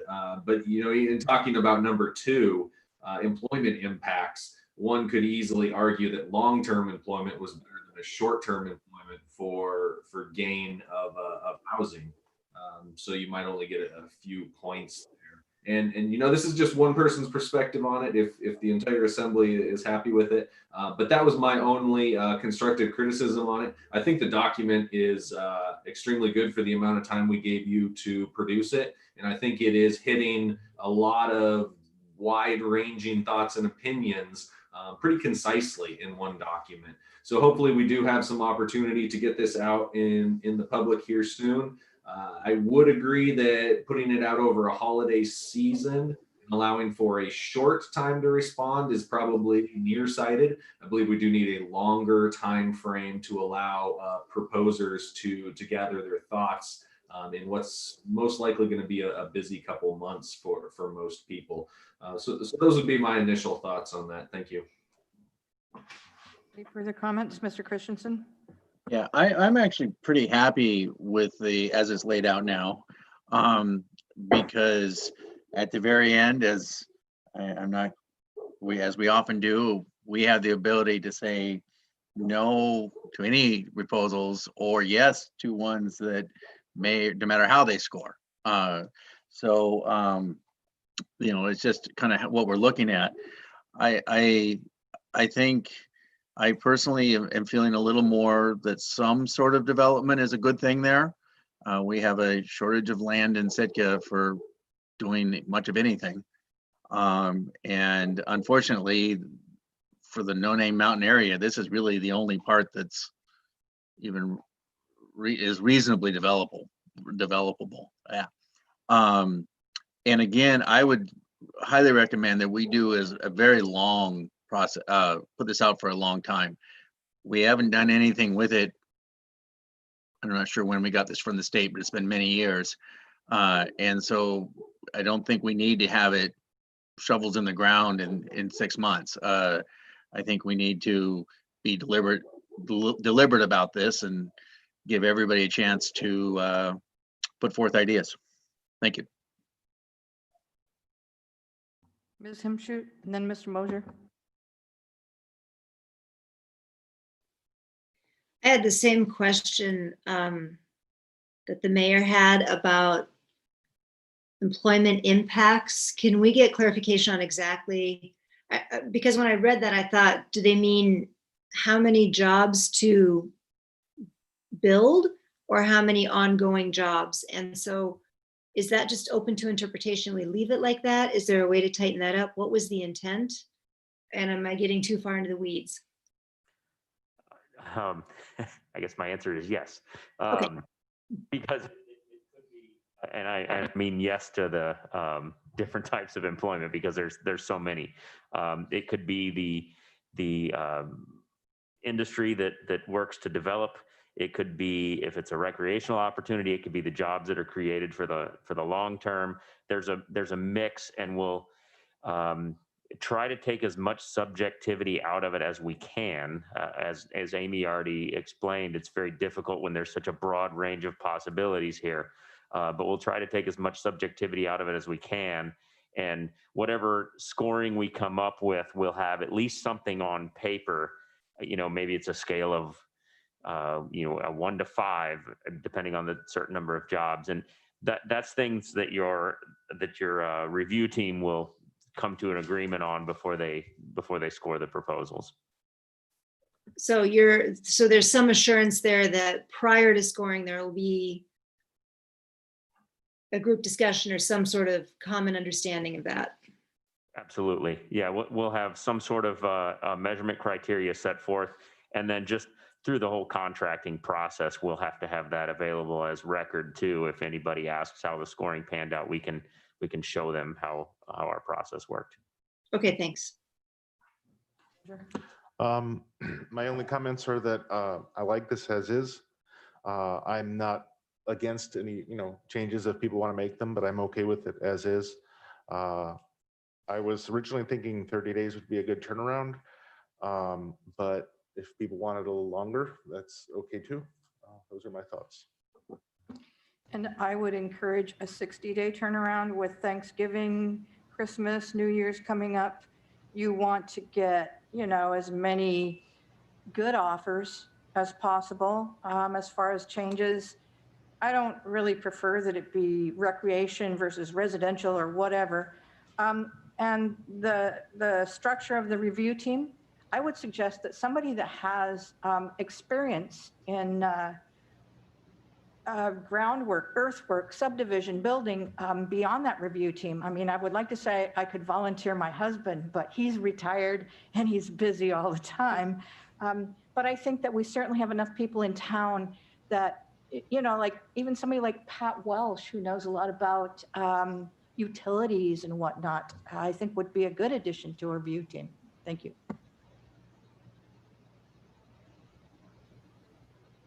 And I would agree with most everybody in the sentiment of giving a fair amount of time to this. I don't want to see it rush through. I was thinking between 60 and 90 days was kind of my preference on the time frame.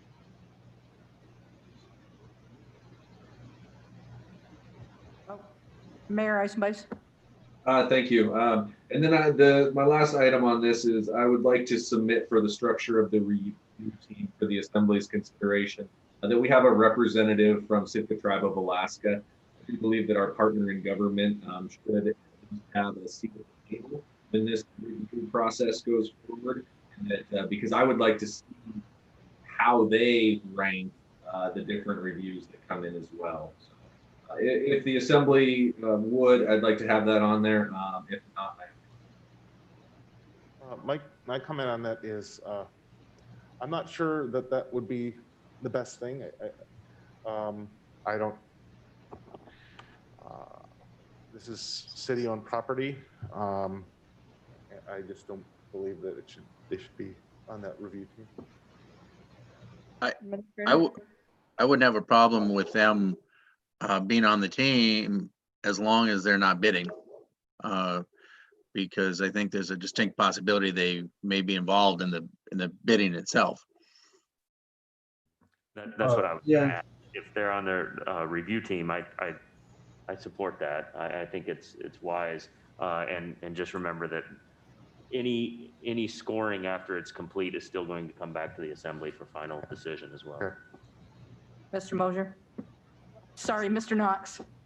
I would agree that I'd like to see somebody from either tribal council as a representative, STA. You know, we could probably very easily remove any conflicts that may be inherent there just by selecting the right person or having the right representative put forward. But I agree with Mr. Eisenbeis that, or Mayor Eisenbeis, that I think, you know, somebody representing tribal and our native interests here in Sitka would be a very wise thing to have there. Mr. Leach? So what I'm hearing, just so I can get some clarification, and Sarah, if we need a motion, I guess we can drive that. But just if I get agreement here, what I'm hearing is that we move forward with the RFP as written. The timeframes I heard a 30, I heard a 60, 2 60s actually, and a 90. So if I meet in the middle, it's a 60-day period. And then the structure of the review team was to add a representative from STA or tribal council. Did I get the summary correct there? As long as they're not bidding, the ST is not bidding on it. I'm satisfied with that, yes.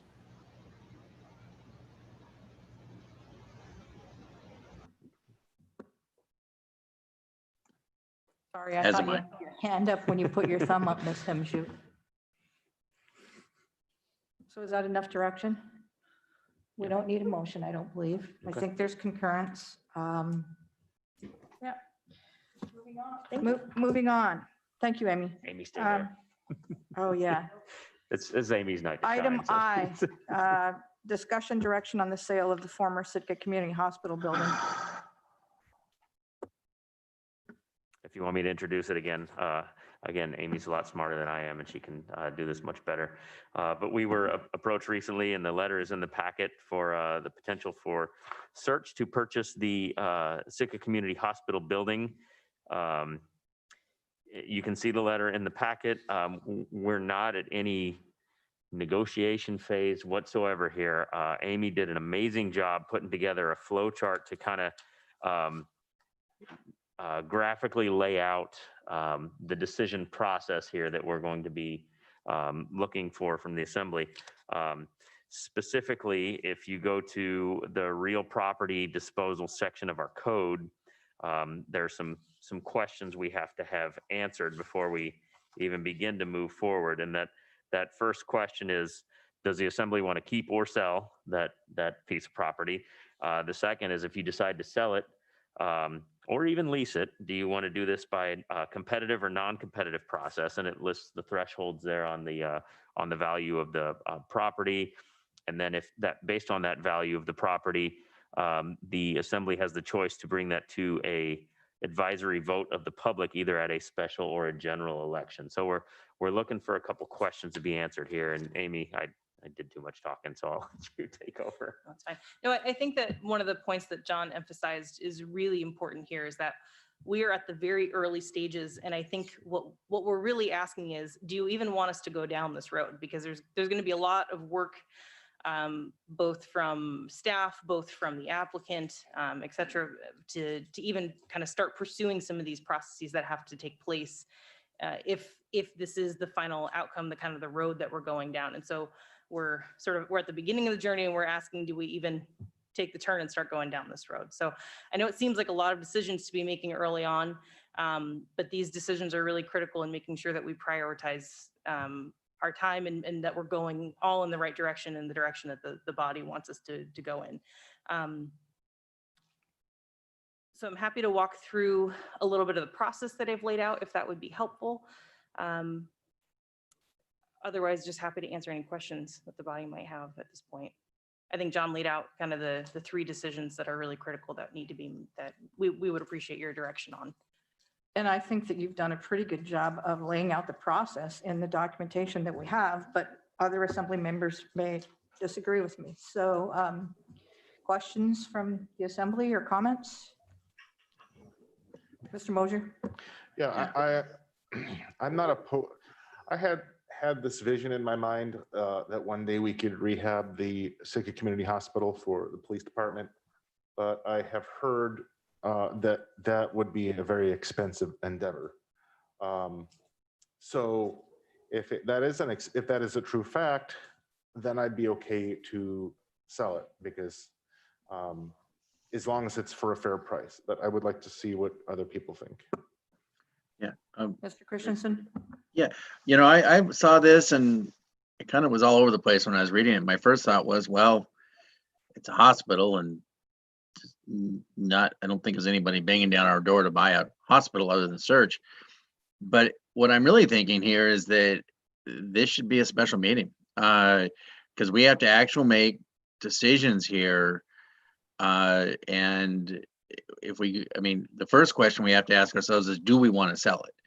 And then from there, I think it starts to fall in the line. I'm not entirely ready to make that decision tonight. If the rest of the body is, I'll be, I can make my best call. But I'm just kind of throwing it out to everybody else. Are we really ready to make that decision at 9:30 after 3.5 hours? And it's a big decision. So that's a very good point. I'd be okay with a special meeting to discuss this in more depth. I agree. I'm not ready to make a decision. Mayor Eisenbeis? Yeah, I have two distinct thoughts on this. And one, the ultimate disposal of the Sitka Community Hospital building once the Search lease was up has been in the back of my mind for quite some time. It's a very specific building with a very specific purpose, and it's not easy to release or to otherwise dispose of this building in the future if Search decides that they no longer are needed. So I'm excited in one aspect to see a potential Search proposal come forward. But on the other hand, I as well am unsure of I'm unsure of the legalities of us saying, yes, let's go forward without a competitive bid. And I have not found anything solid enough that would sway my mind one way or another yet. The long and short of that is I want to make sure that whatever path we do go down is that we do it, within our abilities, within the purview of the law, and that we do this as straightforward and above ground as possible, because this is going to be a large issue for the community, undoubtedly. And so I want to make sure that we do give this the due diligence that I believe it does require. Thank you. I have a lot of questions and I'm not even sure where to get the answers. So I think I need more time to even answer that fundamental question of should we sell it? And I can see lots of pros and cons. So do we have any formal condition of the building? I think Mr. Leach, you told me we have a basic understanding of the condition of the building, but we don't have a survey or appraisal or anything like that. Is that right? We have the condition of the building that was done basically as a walkthrough before the lease was signed. And we also have the appraisal for insurance purposes that was done in 2016, but no recent appraisal done for the value of the property. Yeah, I think I need more time on this. So is this something where we need to move to postpone to the next meeting, or since it wasn't? It's just discussion direction. We don't really need a motion. We can let staff know that we would like to schedule a special meeting. Then you could have public testimony and all that kind of stuff. And I do think it would take at a minimum one meeting, and it should be its own I'm not going to decide in an hour or whatever. So I would just suggest, if there's concurrence, that we request that staff schedule a special meeting. Hopefully not at Christmas. I would agree. Yeah, I would concur, and I would like to see some of the questions specifically that Rebecca began to bring up there. I would also like to hear a lot more detail about some of the questions that Mayor Eisenbach was bringing up in the legal realms. I think there's, several different categories that we should really need, we need to flesh out and be able to, grapple with once we do, start heading down that road to make a decision. Further comments? I just want to say that I've heard everybody's request for a special meeting.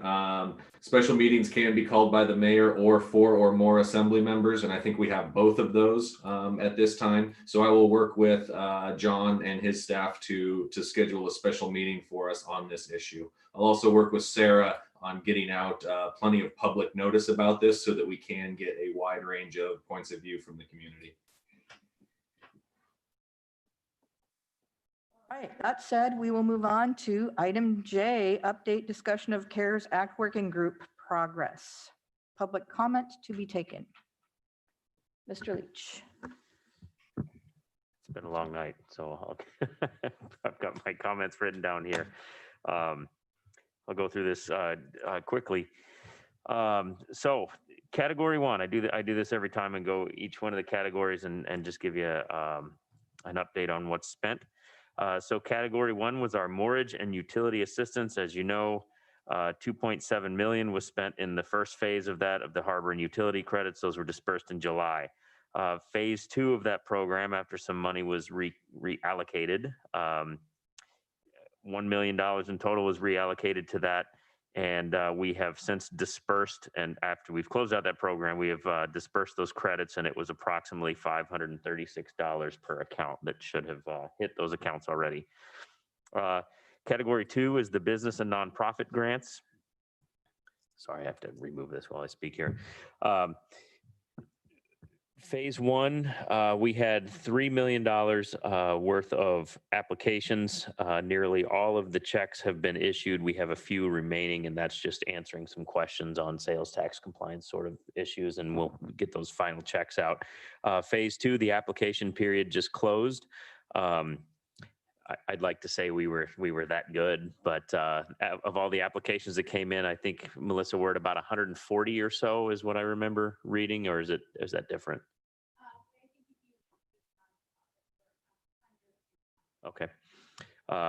So in total, what we saw before even doing any review adjustments, because there's a lot that we still have to dig through, we're just near the $3 million budget that we had. I think we were at 2.8 million or so on the business ones, and a couple $100,000 on the nonprofits. So we were really close to our budget target there, and we'll be working through those.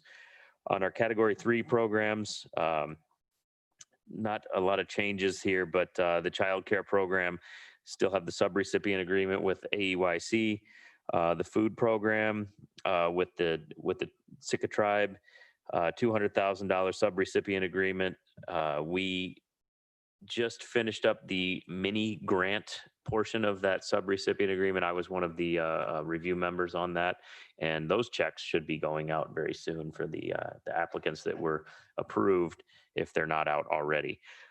The mental health program, we have multiple contracts with local providers, and they've been billing us monthly as expected and within the terms of the contract. We're also seeing some EAP usage increase, so that's been helpful there.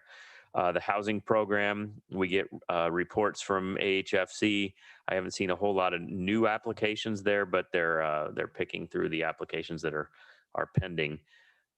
We still have $50,000 remaining for homeless support. We've discussed in the working group just over email on some ideas on what we could do there. So after I close up this update, I'll actually ask for some recommendations on where we should go with that. The transitional employment program, we still have SCS working on the trails. I think they're on the Goddard project right now. I actually think that was a picture in the paper today. They showed some of the work going on there. And then the city temp employees, I don't have the exact numbers sitting in front of me without flipping to the Public Works report. Sorry, give me 1 second.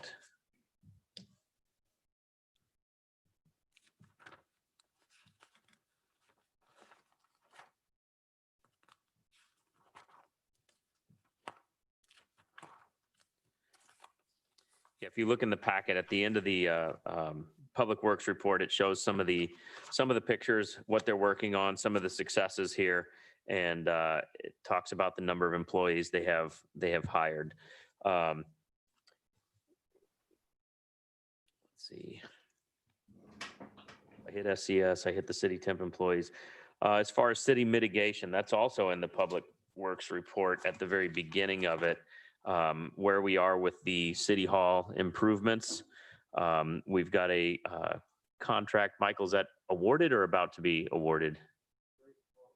Okay. So that's the details of that one are in the packet here, but that's for the, we've already started with the hands-free devices, the hands-free faucets, dispensers, flushers, hydration or sanitation stations, throughout the various locations here. And we've got some bankers windows going in on the first floor as well. And let's see, the Sitka School District, again, the $430,000 subrecipient agreement is working there, and the contingency budget, that's kind of our EOC and emergency response funding. We're starting to see with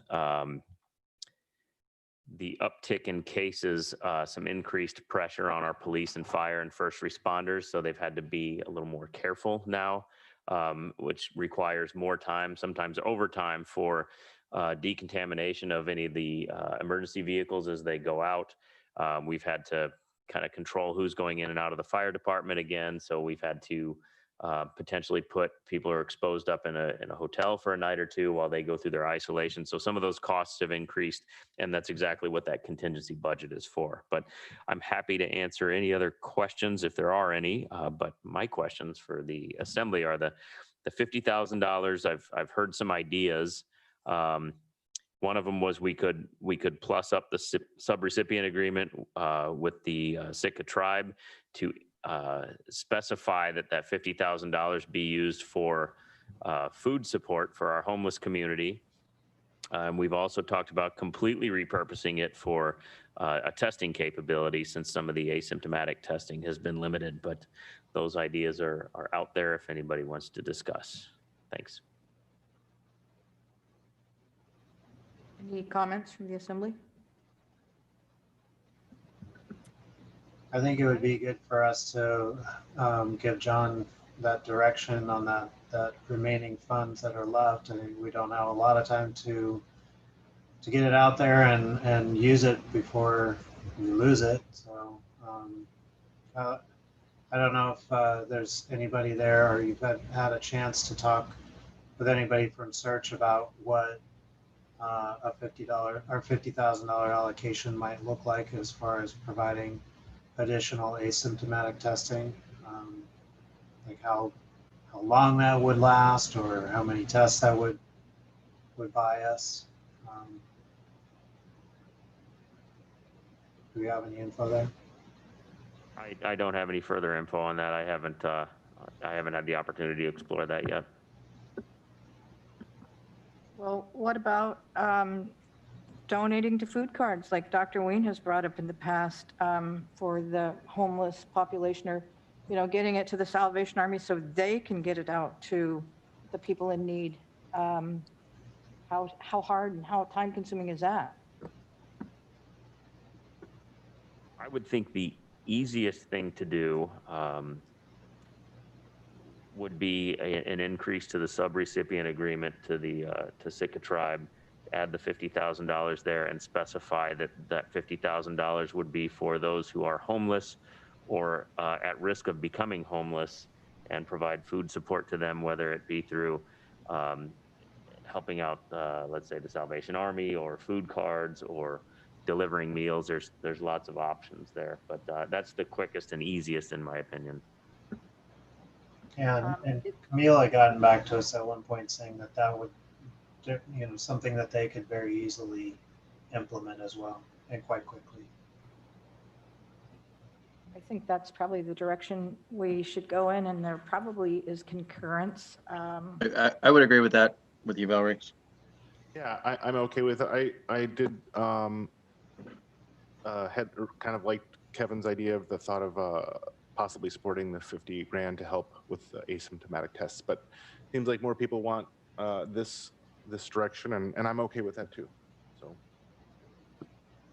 All right. If there, oh, Ms. Hemshoot. Sorry, coming in late. I have heard from several community members frustration and disappointment that the asymptomatic testing has ceased, but my understanding was it was a national shortage of whatever the materials are that they use for testing, not money. But if it is money, if it's a problem that can be solved with money, I'm interested in whatever that $50,000 could do there. Otherwise, I'm 100% in agreement with going through the tribe. For what it's worth, Dr. Brule said it was supplies.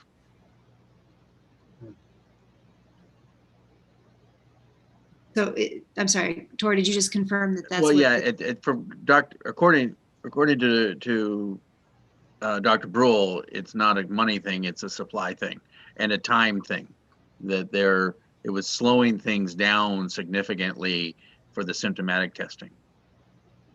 right, and staff needs and that kind of thing. Okay, great. So yeah, I'm fine with going with the tribe. Thanks. This isn't going to be an exact science, but the cost we've used per test in the past was anywhere from $150 to $175 a test. So if you take that $50,000 divided by that cost, that'll get us under 300 tests. I think that would go in a day. Yeah, that doesn't seem to be, very realistic and wouldn't provide us with much. So I think the 50,000 to the subrecipient agreement with STA and get it out there in food. All right, moving on. Persons to be heard. Public participation on any item on or off the agenda, not to exceed 3 minutes for any individual. Oh, sorry. Public comment on the CARES update.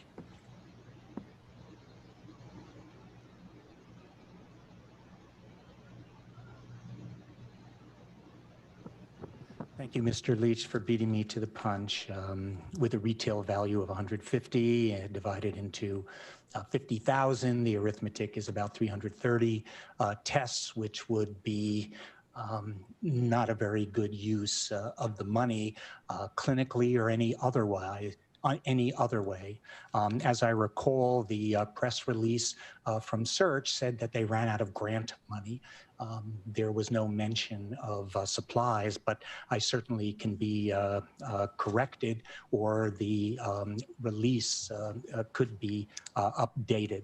As far as the 50K goes, I really think that there are a number of organizations that help feed people in this town, and we're forgetting them. I remember, and I call it moral equivalence, because St. Gregory's came up here and wanted some additional monies, and there was a moral equivalence between feeding people and giving them additional funds through CARE and worrying about whether some show could be put on. That's the true definition of moral equivalence. And I think that the Presbyterian Church, St. Greg's, etc., who do this every week or every day, that throw them a crumb, and that's $50,000. And the easiest way is to do it in food cards, because even with C-Mart, you can turn it into socks, you can turn it into towels, you can turn it into Top Ramen. And I think that is the best way to go, period. And go about it as you wish. But those two issues really need to be addressed. So the $50,000 was earmarked.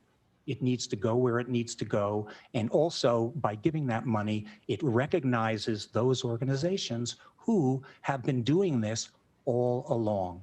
So please vote with your heart. Thank you. I think it's important to note, as somewhat of a response to Dr. Wing's comment, that all of those organizations that he just outlined there can go to STA. They've made monies available through our subrecipient agreement so that those organizations can come and get those resources from the subrecipient agreement program that we have going for food. Whether it's, actual food distribution or, monetary support to help their program. So that is there, and they should contact the tribe to be able to, utilize and access some of those funds. They have them there. Anybody else on public comment for the CARES Act Working Group update progress? Seeing none, we will now move on to persons to be heard. Public participation on any item on or off the agenda not to exceed 3 minutes for any individual.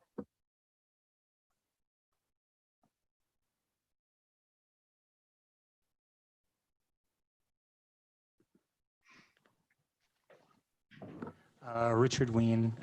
And I was kind of disappointed there was no, I know that these are direction discussion decisions, but it's also important to suspend the rules for these big ones to allow, public comment. An important thing that needs to be known about Harbor Point, and that is Harbor Point, to me, is kind of a crossroad element to the city. And that means that it is important to note where we want to go as a city and how we're going to develop it. And what we do with Harbor Point will be very important. And that means whether we will head down a path towards seasonalization or whether we will try to develop residential and more permanent structure. I remember Ms. Himshoot talked about developing people who will come here, longer term tourists. This has been a theme of prior assemblies, and we need to enhance that. And the way to do it is to give them a place to hang their hats. And it didn't take me very long because the cruise companies are starting to come out of the woodwork, and they are beginning to reveal their plans and how they are going to mitigate. And an interesting term that I had heard about was bubble mitigation. And that is they come to a place, they create a bubble, meaning that they don't interact with people, that they have certain specific tasks that they do, whether it is, cruises, taking boat rides or whatever, but they keep them within the purview. And if it'll still be quite a while before the cruise lines fully open up. And if we go with recreational, what we're doing is that, one, employment is generally seasonal.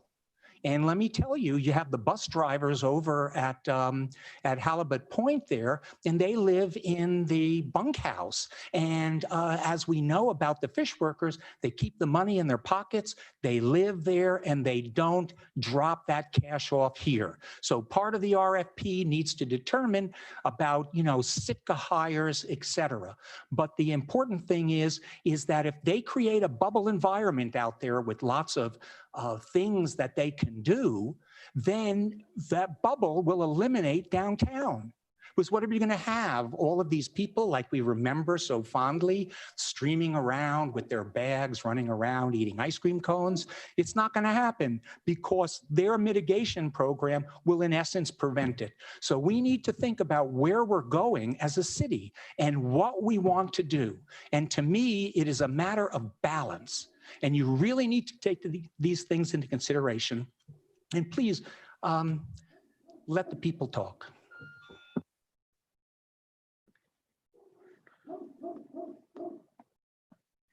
Anybody else under persons to be heard? All right, moving on, we will go to reports. Mayor Eisenbeis. I have no report at this time. Thank you. Mr. Leach. Nothing further. Thank you. Mr. Hanson. Nothing, thank you.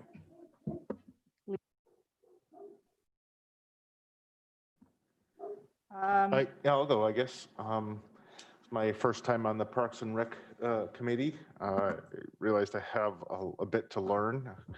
There's a lot more to it than I thought.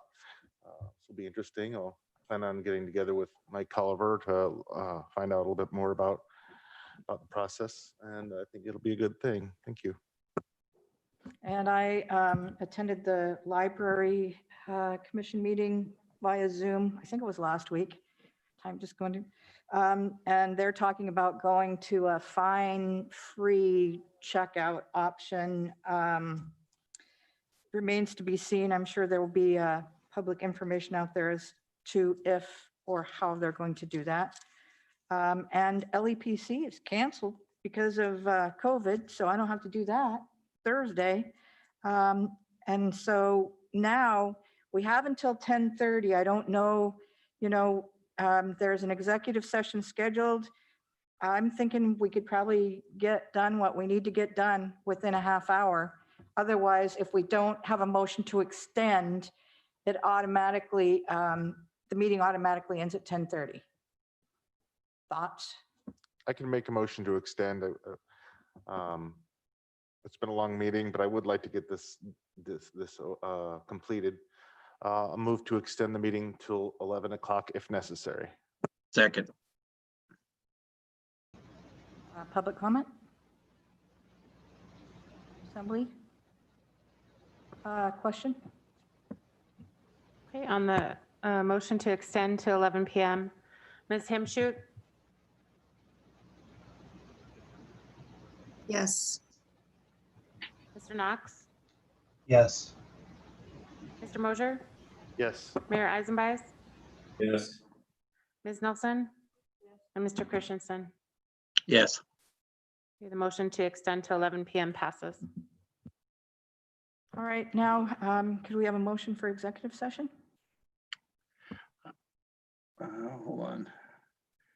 I move to go into executive session to consider the terms of the municipal administrator's employment agreement under the statutory categories of discussing subjects that one may tend to prejudice the reputation and character of an individual, and two, may have an adverse effect on the finances of the city and borough of Sitka.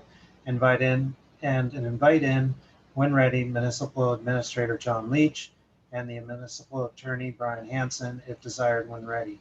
In addition, I move to exclude the municipal clerk. Second. Matt?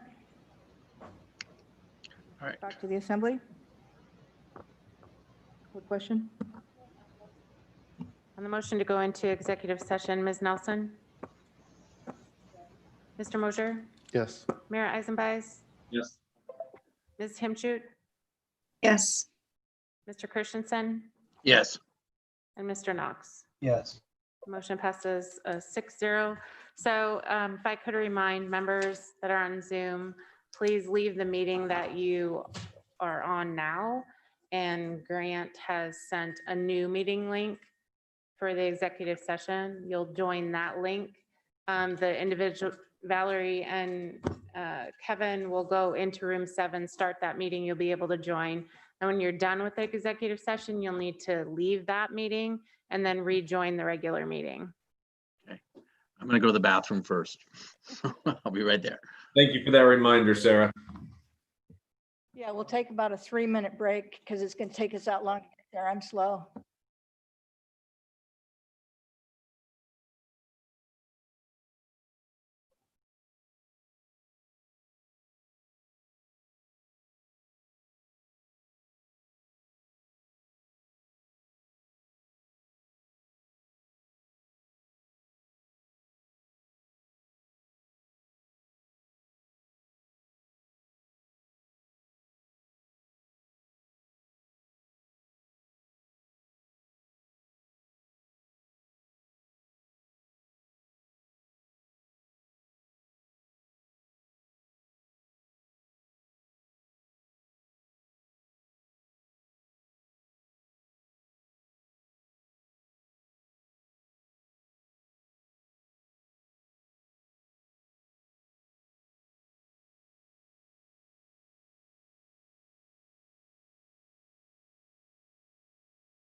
That was seamless. I came right back in.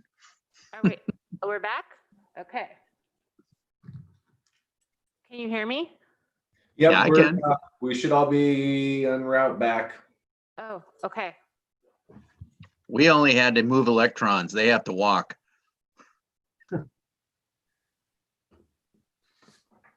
Glad the whole process was, it worked. I was a little nervous about leaving, connecting, da, da, da, da, da. Yeah, me too. To Okay. err is human, but to really screw up, you need a computer. Ugh. No, only if you want a copy. I brought one just for you, if you want one. Wait, I have to, hold on, let me resume this before we do anything.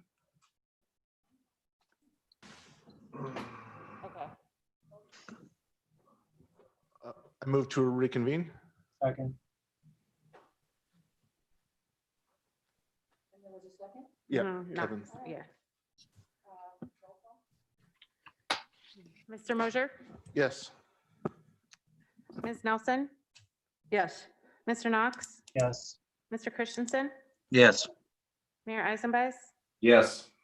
and Ms. Himshoot. Yes. Okay, the motion to reconvene passes. I'll make the motion. I move to give the following changes to Administrator John Leach's contract. $15,000 raise on March 1st, 2021 to $140,000 per year. A 1.5% annual raise with satisfactory performance. 3 months pay and benefits severance package.